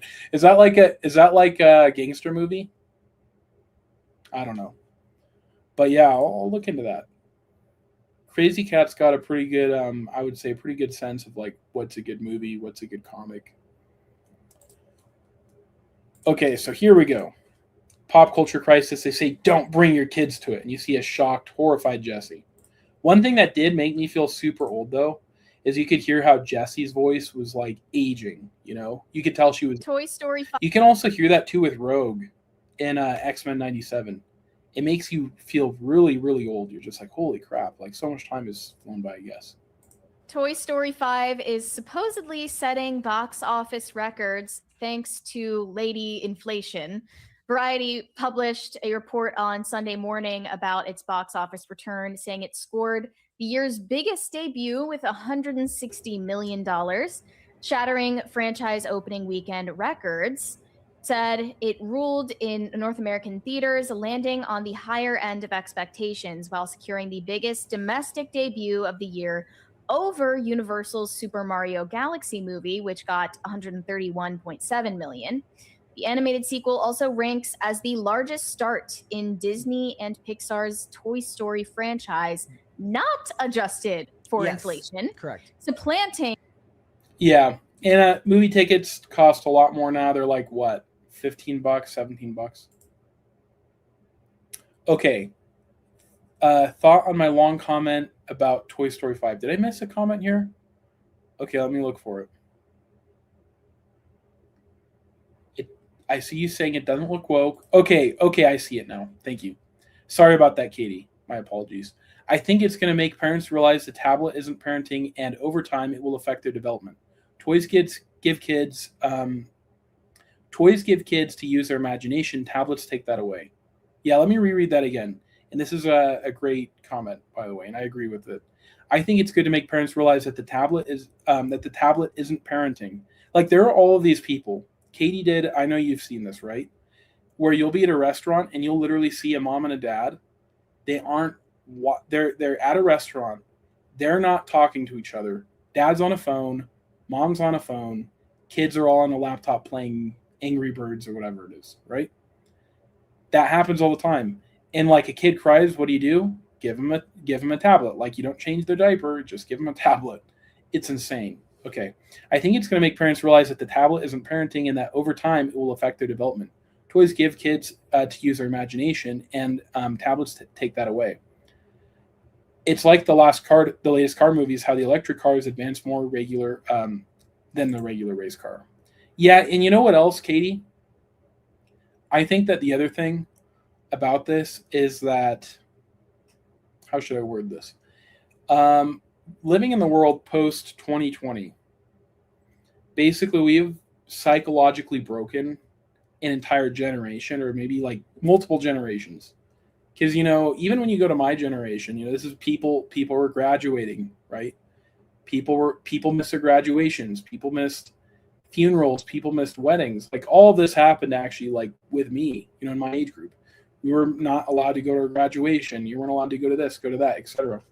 It took all of those things away from us. But then you go to the younger groups, and it was even more horrible. You have these people, and now when you think about it, these kids who were in like third grade back then, they're starting high school now, right? The kids who were in sixth grade then actually just finished high school, right? This last year, like the kids who were in middle school. So there is this whole generation of kids from like fifth grade to first grade where they're just entering into high school now. These kids, guys, they didn't actually get a real teacher. The teacher was just like, here's a video. And then she's like, I'm going to give you an A. Like, it just totally destroyed the education system. It destroyed like the whole socialization process, how to make friends. And this is like, Toy Story 4 was made in like 2019. So this is basically, now we're in a completely different world now. We have just this whole generation of kids where they don't know what it means to be a kid because we decided to steal that from them.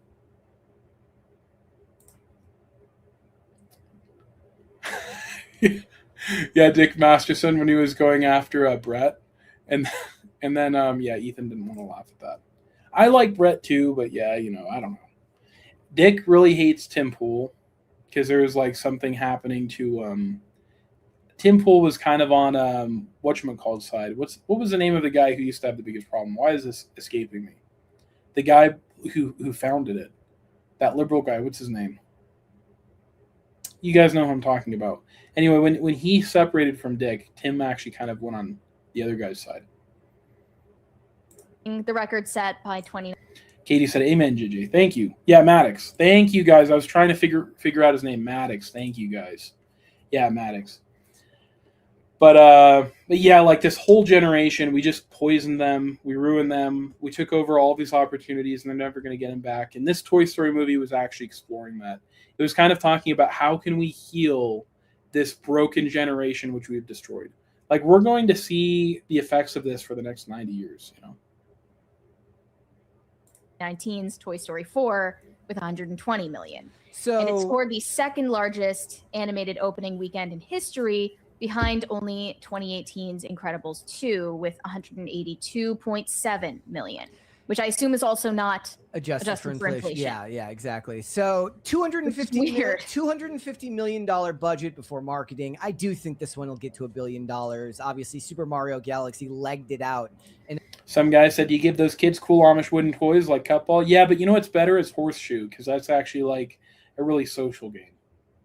Eventually got to $1 billion on 130 million, and the critics were a lot more split on that one than they were on this one. The critics gave this one a very high score, 94, but everybody knows the critics don't matter anyways. Audience scores what matters. A 95 from audiences on Rotten. I love how Mary's just like scowling the whole time. Why is she so angry? Do you guys remember a few months ago when Mary was like really upset about this game called what was it called? Pragmata game, because she's like, all of you guys who want to play this are perverts. It's like, whoa, like maybe people just want to protect little girls from an evil program. I don't know. Tomatoes. Oddly enough, if you go in order of like these movies coming out, the lowest rated from audience score, and maybe it has Some guy said she needs better lighting. It's the harsh white light. Well, if they put different light on her, like you'll figure out she's transparent. It'll like shine through her. So has to do with just how many people wrote reviews back then. But Toy Story 2. Crazy Cat said, "Can Amish kids still draw doodles in the corner of pages to simulate animation, or is that too advanced technology?" I mean, we didn't really have like scrap paper we could play on like to that degree, like a whole notebook where we could just do that in. Like I probably would have gotten in trouble, like, you know, why are you wasting all that paper? But yeah, I mean, hypothetically it could happen. Yeah. 2 is the lowest audience score out of all of them. So 5 has a 95, 4 was 94, and then 3 was 90, 2 was 87, and then 1 was 92.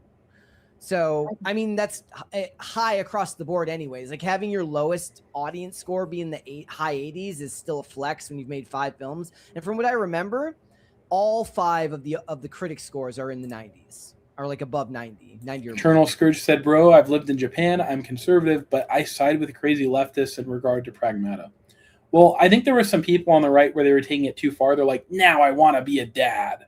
It's like, okay, you know, like that's taking it a little too much. Like people were overhyping it politically. That you'll see this happens a lot.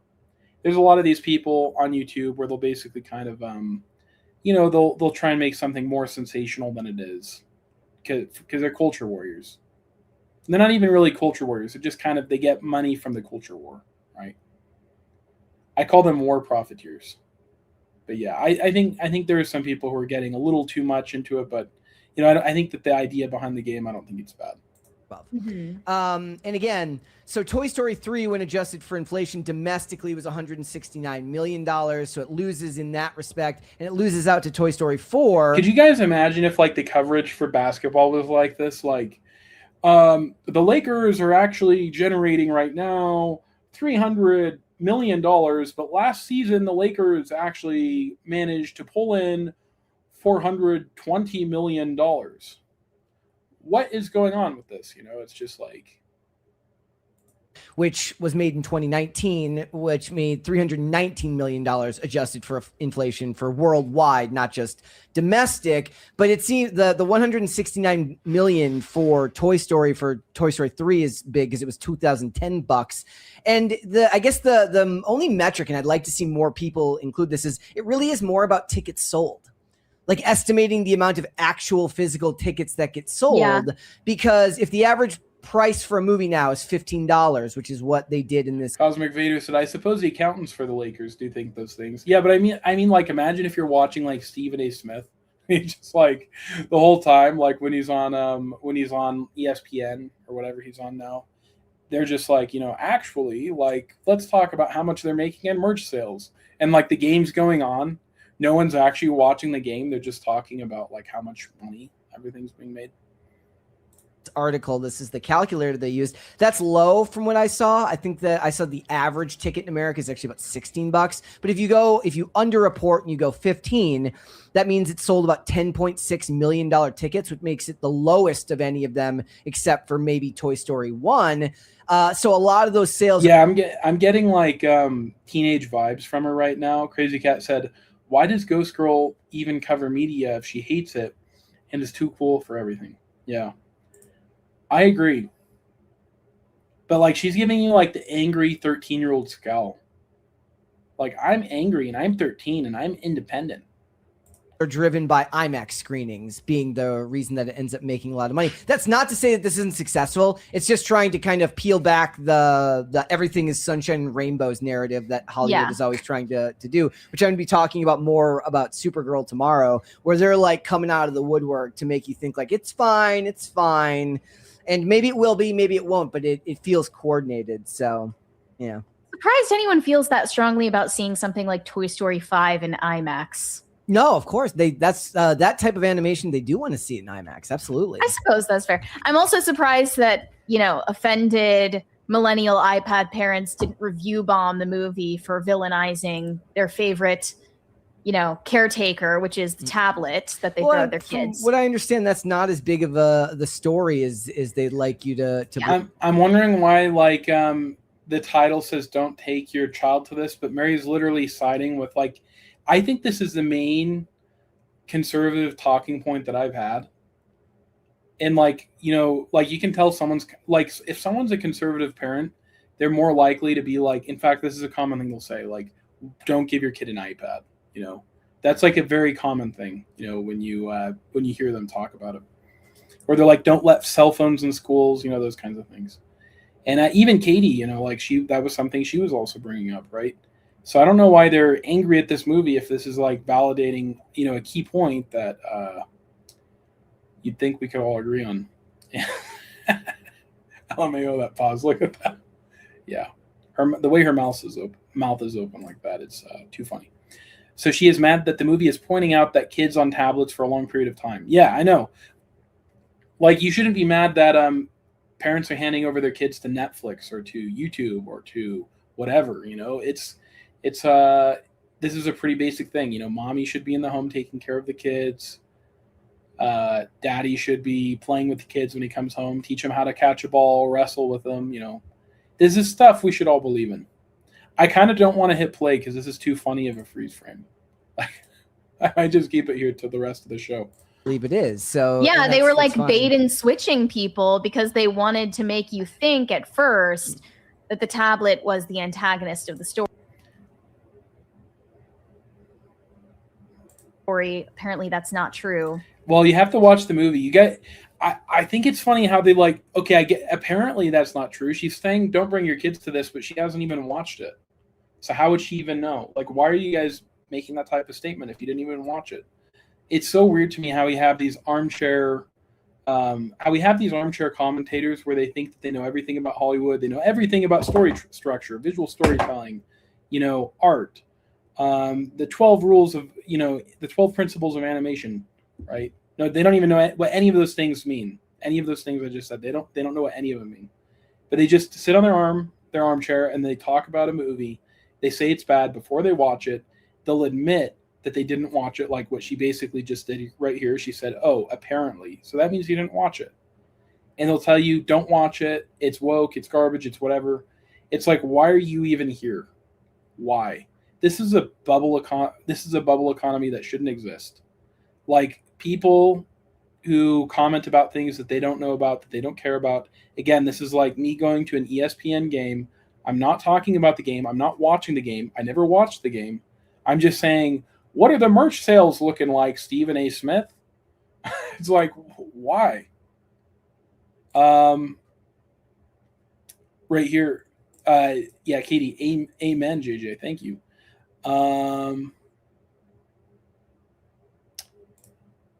You should check out the animated trailer for Nightfall before you sign off. It's good you mentioned that. We are going to do that. I'm not going to sign off after this. We're going to also talk about something with Rob Liefeld. After we talk about Rob Liefeld versus Mark Waid, then we're going to watch the Nightfall trailer. So that was kind of my plan. But thank you for reminding me, because I'm like the kind of guy where I prematurely abort a stream before I do. I don't know why I do that. But yeah, it's kind of good in some ways because you can't let things drag out, and I don't like, squeezing out time just for the sake of saying, the stream's still going. But yeah, we have a lot more to cover. Toy Story 5 is much better than 4. I know, that's what I just said. Like, I would say that Toy Story 5 is up there with 3, maybe even better than 3.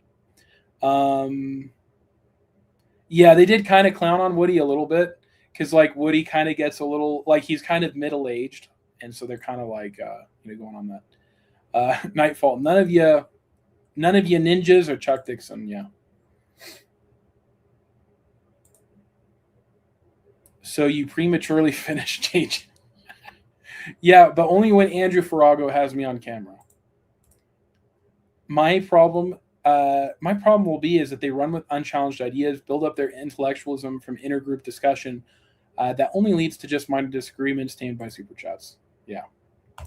And later in this article, Variety says, although original animation has been challenged in recent years, animated sequels have exploded in popularity at the box office. So just for everyone saying that we don't want slop anymore, we don't want sequel slop, you're not speaking for the majority. People Animated still go out to sequels see do- sequel slop.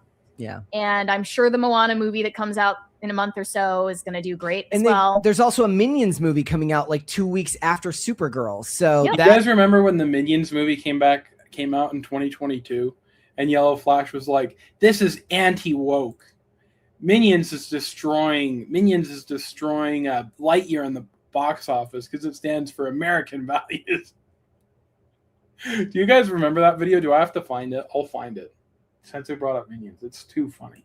Like Supergirl could possibly lose this coming weekend to Toy Story at the box office. Given their projections, I think that's the word of mouth seems fairly good on Toy Story 5. So I actually buy that it will end up beating Supergirl at the box office this weekend. And theoretically, there's some crossover in those audiences there because it's not young girls that are going to go see Supergirl. I can't imagine, right? Like it would be the parents with kids maybe bringing their young daughter, you know, like maybe a mom wants to bring her daughter to see Supergirl. Press X to doubt. I think it's still going to be mostly men, but I think that if there's families that were considering going, it's going to be siphoned off for Toy Story. There's no way they're going to see Supergirl.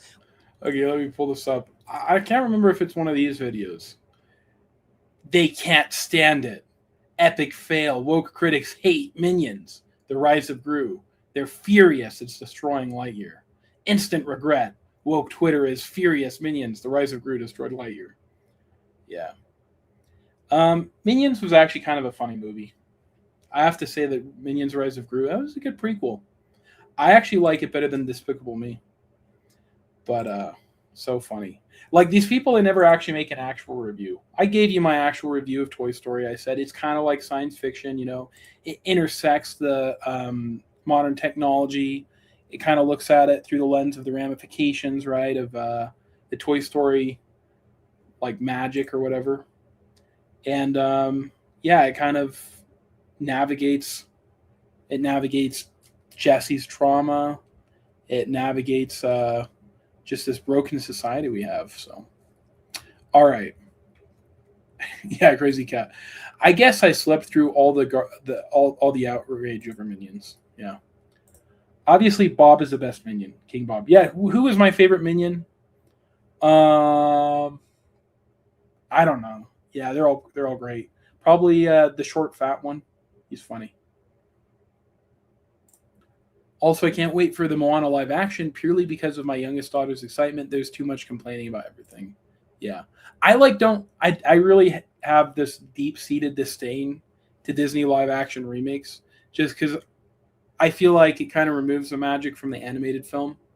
And it does to me feel like a pretty big cash grab. But at the end of the day, you know, kids want to watch it. So yeah, like I'm not hating on people who want to watch it. It's fine. Which is PG-13 and supposed to be like wannabe Hollywood ed. Her trauma is yeah, it's like some guys like her trauma's woke. I'm just kidding. Yeah, it's not. It's fun. Also wanted to add that the global tally for the opening weekend of Toy Story 5 was 312 million, and they noted that this surpassed the 300 million milestone for Obsession and Backrooms. Okay, wait. So because those movies made $300 million, this Obsession cost $750,000 and Backrooms cost $10 million. Toy Story 5 cost $250 million before marketing. So it's not really a fair comparison. A funnier comparison would be the fact that Obsession passed Star Wars, Mandalorian, and Grogu this weekend. So that's funnier company to find it in. Mary's just like looking at herself. Yeah. Okay, let me tell you a funny story. So I saw your boy Zach recently talk about how he said he had a transgender friend who was like transitioning, but then he like steps back. He's like, well, not my friend, like a friend of a friend. But I kind of feel like there's a certain age you hit when it's like, okay, like your friends are like the guys that you work with, like maybe your neighbor, you know, maybe the restaurant that you go to every Friday, because it's locally owned or whatever, and you become friends with the owner, or like maybe it's the people at your parish or your church or whatever, you know. Like there's a certain time when that happens. It's usually like once you settle down and you pick the person you're going to spend your life with, right? After that, it's not like you go hang out with friends. But anyway, he was talking about how like he was friends with this person who was doing the switch, and he was just like, "You're a 50-year-old man." He's like, "Why? Why am I? You know, like, why would you do that?" And there was one time I had a friend from high school, and I hadn't seen him in a long time, and I got invited by another friend of high school, and they were doing like Dungeons and Dragons. Okay, so it'd been years since I'd seen him, and they're like, you know, that one friend of ours, he's a little different. I'm like, well, what do you mean? And they're like, just be prepared. He's a little different. I was like, what do you mean? And then he walked in, and he had like butterfly earrings, and he was wearing a dress. And he like shook my hand, but he like when he shook my hand, because I didn't know how to greet him. I'm like, I'm not doing one of those side hugs. Like I don't know how do I respond? So I like extended my hand to shake it instead of like I don't even know, like, do I high five him? But that would be like me tacitly endorsing him chopping off Mr. Happy, which I don't know if he actually did, but yeah, like while he was shaking my hand, he was like almost caressing it or like rubbing it. And he was like, "Hi, JJ." And so I was sitting down, like, playing Dungeons and Dragons with my friends from high school. I was like, why am I here? Why am I here? And I had that look that Mary has. Like, Mary, she's just like, why am I here? Crazy Cat's like, a fist bump is always a safe bet, JJ. I don't know what, but that's like, I'm congratulating him, you know? Being in for the real thing, bro. Yeah. Yeah. So it was a weird situation, but I the whole time I was going through an existential crisis. I was like, what decisions in my life has brought me here? And I went to, like, I think one or two more times I went, but I was just like, the whole time I was like, this is really weird. And, you know, I am a nerdy guy, obviously, because, you know, my friends invited me to play Dungeons and Dragons. So you can imagine I'm a nerdy guy. I mean, I literally talk about comics, like, for 2 hours with random people on the internet. So yeah, I have to be a weird guy, a nerdy guy. But that was like too much for me. I overdosed on it. And after that, I was like, I'm not a nerd. But yeah, I am. But like, I kind of like, I don't know. I like tried distancing myself a little bit. But yeah. Anyway, that's what Mary Morgan feels like right now. Like, you can see it in her eyes. She doesn't really want to be here. But it also looks like she's passing gas. I don't know. Now, I recall that the conversation around Toy Story 4 was quite politically charged. I never saw the fourth installation. No. I don't think I ever did. It was like girl boss stuff or it was something definitely like aged that. out of Toy Story by then. Yeah. But they were mainly criticizing the role of Bo Peep, right? Yeah. And calling her a girl boss. I can't speak from firsthand knowledge of whether or not that's true, but I've seen similar discourse taking place around Toy Story 5, and supposedly the feminization of the male characters in the movie. In fact, in this kiss scene, you can see between Jesse and Buzz here, they show Buzz throwing up one of his legs. I'm not playing any more of that. We're gonna get copyrighted on that. Yeah, we don't want to get struck, but he flings his leg up when they kiss. Yeah, and that was just like a dumb joke. It was just because, like, it goes from like this moment where it was like too. Sometimes when you this is something Shane Davis talked about. Is sometimes if you have something where it's like too intense, you know, it could be too violent, too romantic. You kind of hit like the peak tension. You have to find a way to sort of like break the ice and sort of move, like bring the temperature down, you know? So something, for example, that might be really scary, you have to kind of have a joke to sort of like bring it back to reality. There was something that happened in a Rex fight. What was it? But like it gets pretty intense, and then he kind of has like a joke to sort of make it simmer down a bit. That was all that was. So. And people are interpreting that as the feminization of this masculine character. But I've also seen a lot of people saying this is heterosexual propaganda. Last time that I came across takes like this was in regard to a short film that Disney released. I forget the name of it. It was very low profile, but basically it featured a pregnancy. And people were saying, jokingly, of course, that it was hetero propaganda intended to program children and groom them to think that heterosexual relationships are normal because, you know, they were trying to do this switcheroo gotcha moment on all of the people who were calling out Disney for a lot of the themes that were actually in the Buzz Lightyear movie, Lightyear.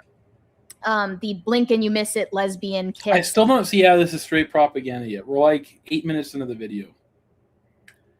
I guess you got to make money somehow. You know, like you could work an honest job. You could put bags in you could put fries in the bag. You could flip patties, but it's like, do you want to go back and do that? Or you could just go on the internet and then like not watch kids movies. You don't watch them. You just talk about them without watching them. You're just like, it's woke. For instance. So here were a few of the takes. This is harmful toward young kids and it's pushing them into heterosexual propaganda. Don't take your kids to see this movie. Another one said, I am furious. I took my kids to the movies and they asked me, Daddy, why are two people of different genders kissing? How do they expect a father to have to explain these things to his kids? No to hetero propaganda. Okay, that one feels tongue-in-cheek to me. Yeah. So that reminds me of Ashley St. Clair. She wrote this book. It was called like Birds Cannot Be Elephants or something, or Elephants Can't Be Birds. And it was supposed to be like her scathing propaganda against like transgenderism or something for kids. She's like, I'm undoing what the woke books do. Except for like, you know, it wasn't written very well. I can't remember the art. But then it's really funny because now Ashley St. Clair is like, I'm so sorry for being transphobic. I'm so sorry for aligning with homophobes. And so it's like, yeah, she made like a total 180. I saw through it though. There was a guy named Zuby who had her on once, and he just kind of totally eviscerated her live on air. We're going to have to play that sometime. Next time Ashley St. Clair does something really retarded, we're going to do like this Ashley St. Clair hate stream where we just watch. This is how graphic it is. Zuby gets a spit. He sticks it up Ashley St. Clair, and he throws her over a fire, and he just turns her around, you know? Around and around and around. It was horrible. But I love it. And another one said, listen. Okay, I get it. You guys are calling it woke, but then you're not saying it's woke. It was just whatever. Okay, let's take a look at this. This was something I saw. This was actually pretty interesting. So, recently we saw a slap fight with Rob Liefeld fighting with Mark Wade. So, I don't know. There's some people who don't like Rob Liefeld right now. They don't like his new arc. I enjoy it. I am thoroughly enjoying his podcast. It's so funny just watching him where he has like, no skin in the game and he's just kind of saying everything he thinks. With that being said, like, is Rob Liefeld maybe sometimes, taking things a little too far because he's mad at Disney, so he's just kind of, mad and that's what's fueling him? Yeah, that's fair. That could be the case. But I think a lot of times, I think that overall it's making him more honest, about Disney and about Marvel. And so let's listen to him talk about or respond to Mark Wade. If you honestly believe comic books were better 10 years ago, 5 years ago, 20 years ago, you're going to be petroleum someday. You're just a dinosaur, and you should knock it the hell off, because that is one step away from waving your cane at the clouds like Abe Simpson. Okay, so this is the stupidest thing I've ever heard, but it doesn't surprise me. Mark says stupid shit all the time. Oh, so I guess that I shouldn't like Godfather or Jaws because they were made in the 70s? No, that's stupid. There are great, fantastic comic books from the 70s, from the 60s, from the 80s, from the 90s that you should go grab right now because they are better than stuff that's being from the 70s, from the 60s, from the 80s. That's a great cover. In the 90s that you should go grab right now because they are better than stuff that's being put out. Let me do some math for you, Mark. 5 times the amount of comic books being... Was that from Death in the Family? Let me do some math for you, Mark. I know I read that. Not this one. This is the John Romita Jr. Oh wait, never mind. No, that's his Cable. For a sec, I thought that was a John Romita Jr. Now, because they are better. But let's see, that Batman though, was that Death from the 80s, from the 90s?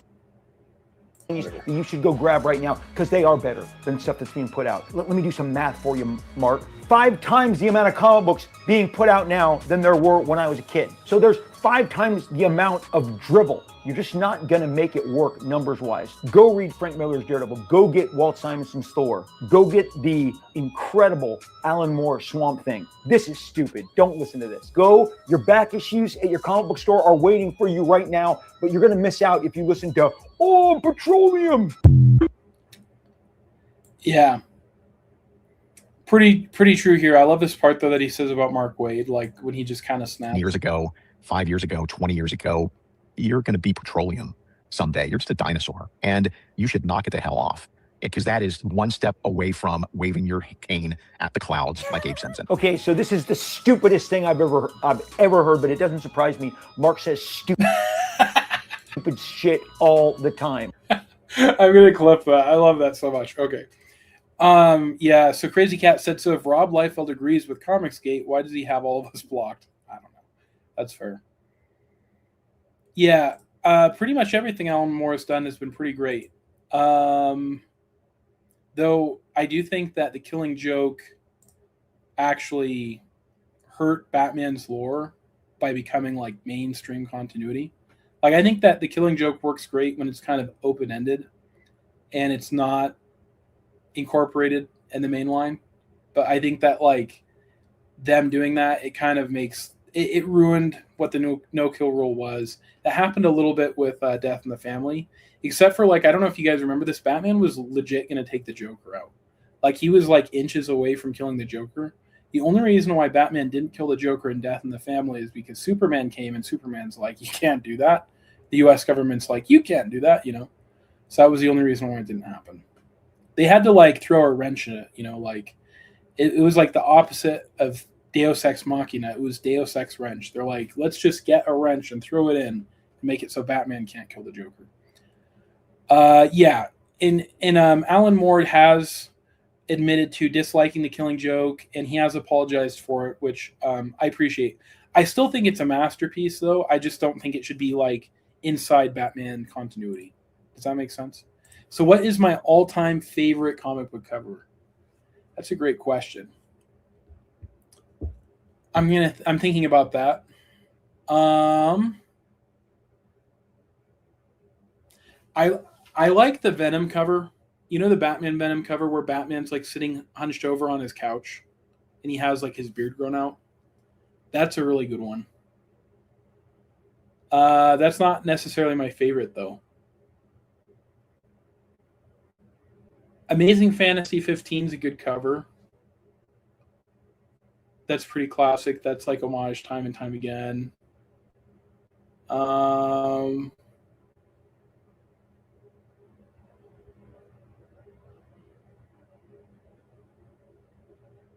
There's some really good Fantastic Four covers, like from Jack Kirby's time, where I would say those are probably my favorites. Like, if I could have an original, like Fantastic Four #4 is a cover where if I could have any original, you know, within reason, like outside of anything that costs like, you know, I mean, it still would be super expensive, but yeah, that would be a cool one. He actually played it here, I think, but yeah, that would be pretty good. That yeah, I don't know. That's a hard one. There's a lot of really good covers, but Those are some of the ones that come to my mind where they have like stuck with me a lot. You know that one Punisher War Journal cover where he's like in the jungle, the heat of the jungle? That one's pretty good too. Okay.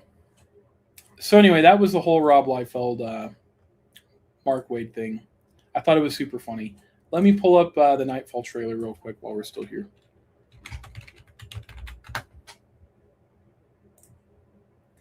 I like the idea of the cover functioning as the first page of the story. No one ever does that, though. Yeah. Especially, like, there was a time when like comics were getting really gimmicky. So it's like the cover would not reflect the story at all. Yeah. I actually like Todd McFarlane's like Torment #1 cover, where he's like kind of like the way he's sitting on the web. That one's actually really cool. Like that's actually one I'd like to get a T-shirt of. I like the Green Lantern Rebirth cover too when they're all holding their rings, and yeah, that one's pretty classic. All right, let me play this. Hopefully, I don't get this stream taken down. Gotham City needs Batman. So, like, Death in the Family was only a 1 movie. I actually haven't seen it, the movie. I need to watch it. I haven't seen the Killing Joke movie either. This one's going to be 3 parts, which is great, because Nightfall just has so much stuff in it. So here in this first movie, I expect we should see all of Arkham Asylum just breaking loose. You haven't slept since Arkham exploded. We're going to probably see, like, the first few Azrael comics kind of condensed in it, too. 2 days ago. You know that one where Azrael's beating the crap out of a guy with, like, a baseball bat? That one's pretty cool, too. Obviously, I like the Kelly Jones cover when Bane's, like, about to break his back, but Batman's back, but I don't know. I feel like that one's so cliche, but there is a reason why it's cliche, because it's one of the best covers. The last Death in the Family cover I love, too, when he's, like, cradling Robin. Maybe we should ask John Paul for help. His training is coming along. We're all that stands between those inmates and the fall of Gotham. They say you are the greatest detective. And yet you did not see this coming. I really hope that they show, like, some of Bane's backstory in here. But, like, I don't know. I mean, it is kind of a little corny, like, when you think about it, like him growing up in a jail. But it actually does make sense in the context of where he was, like, he's in this comic. He's in this this third world country, communist country. That kind of stuff did happen. I intend to break you. Then give it your best shot. Let chaos reign in Gotham. We have to help Batman. Suit up. Nice. I liked how they did John Paul Valley. Well, that's a... He's like, he looks like, do you guys remember like the handsome Squidward? That's kind of what he reminds me of. Suit up. Well, that's a gritty noodle. Oh, I love this issue. This is one of my favorite, this is one of my favorite stories Chuck Dixon wrote because it's so meta. Because, like, the Joker's trying to understand the context of there being a new Batman, right? He's trying to understand Azrael. So this first movie is going to cover a lot then. So this is not only going to show Batman's back being broken, it's going to show us, like, Azrael kind of taking charge of the city, too. So I don't know how far they're going to go here. I think that Night Quest is going to probably get changed a bit, though, Cosmic Vader, because Night Quest is, if you notice, they don't really print like the stories of what Bruce Wayne's doing in Europe. So yeah, I actually have this one signed. I have this issue signed. Look for the Dark Knight. Something else is going on out there. Come get some! Yeah, the Firefly fight's pretty cool. That's like right when you kind of realize Batman's done. But here's we see the fight between Azrael. We see Azrael fighting Dick Grayson. I'm kind of curious to see how much they are going to change this from the actual Nightfall, continuity. Come get some! The guilty must pay. Yeah. Did they show the tally, man? Let me go back. Oh, they did. Yeah, right here. How did I miss that? That's cool. We got the tally man, Riddler.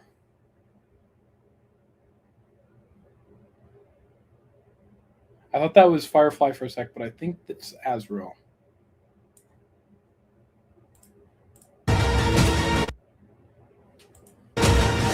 Guilty must pay. Sick. Yeah, this is gonna be cool.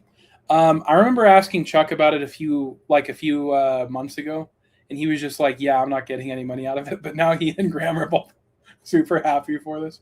My one complaint is, can we get these like on in the theater? You know, like DC's animated department does such a killer job, but like we don't get a theater release for anything. But I don't know. I feel like this could actually do good in the movie theater if they pushed it. But I don't know. I'm not one of those studio executives, so I don't really get to decide. But I just kind of feel like that is a movie people would want to see in the theaters. But like maybe I'm not the right person to ask, because I am kind of, we are kind of a different group of comic book nerds. But I don't know. That would be pretty cool though if they could do it. So just a second.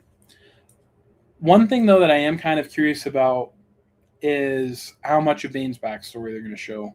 Like the Vengeance of Bane stuff is pretty cool. I think like, yeah, I really like the Venom storyline, but I don't know how you can fit Venom if by the end of the movie we have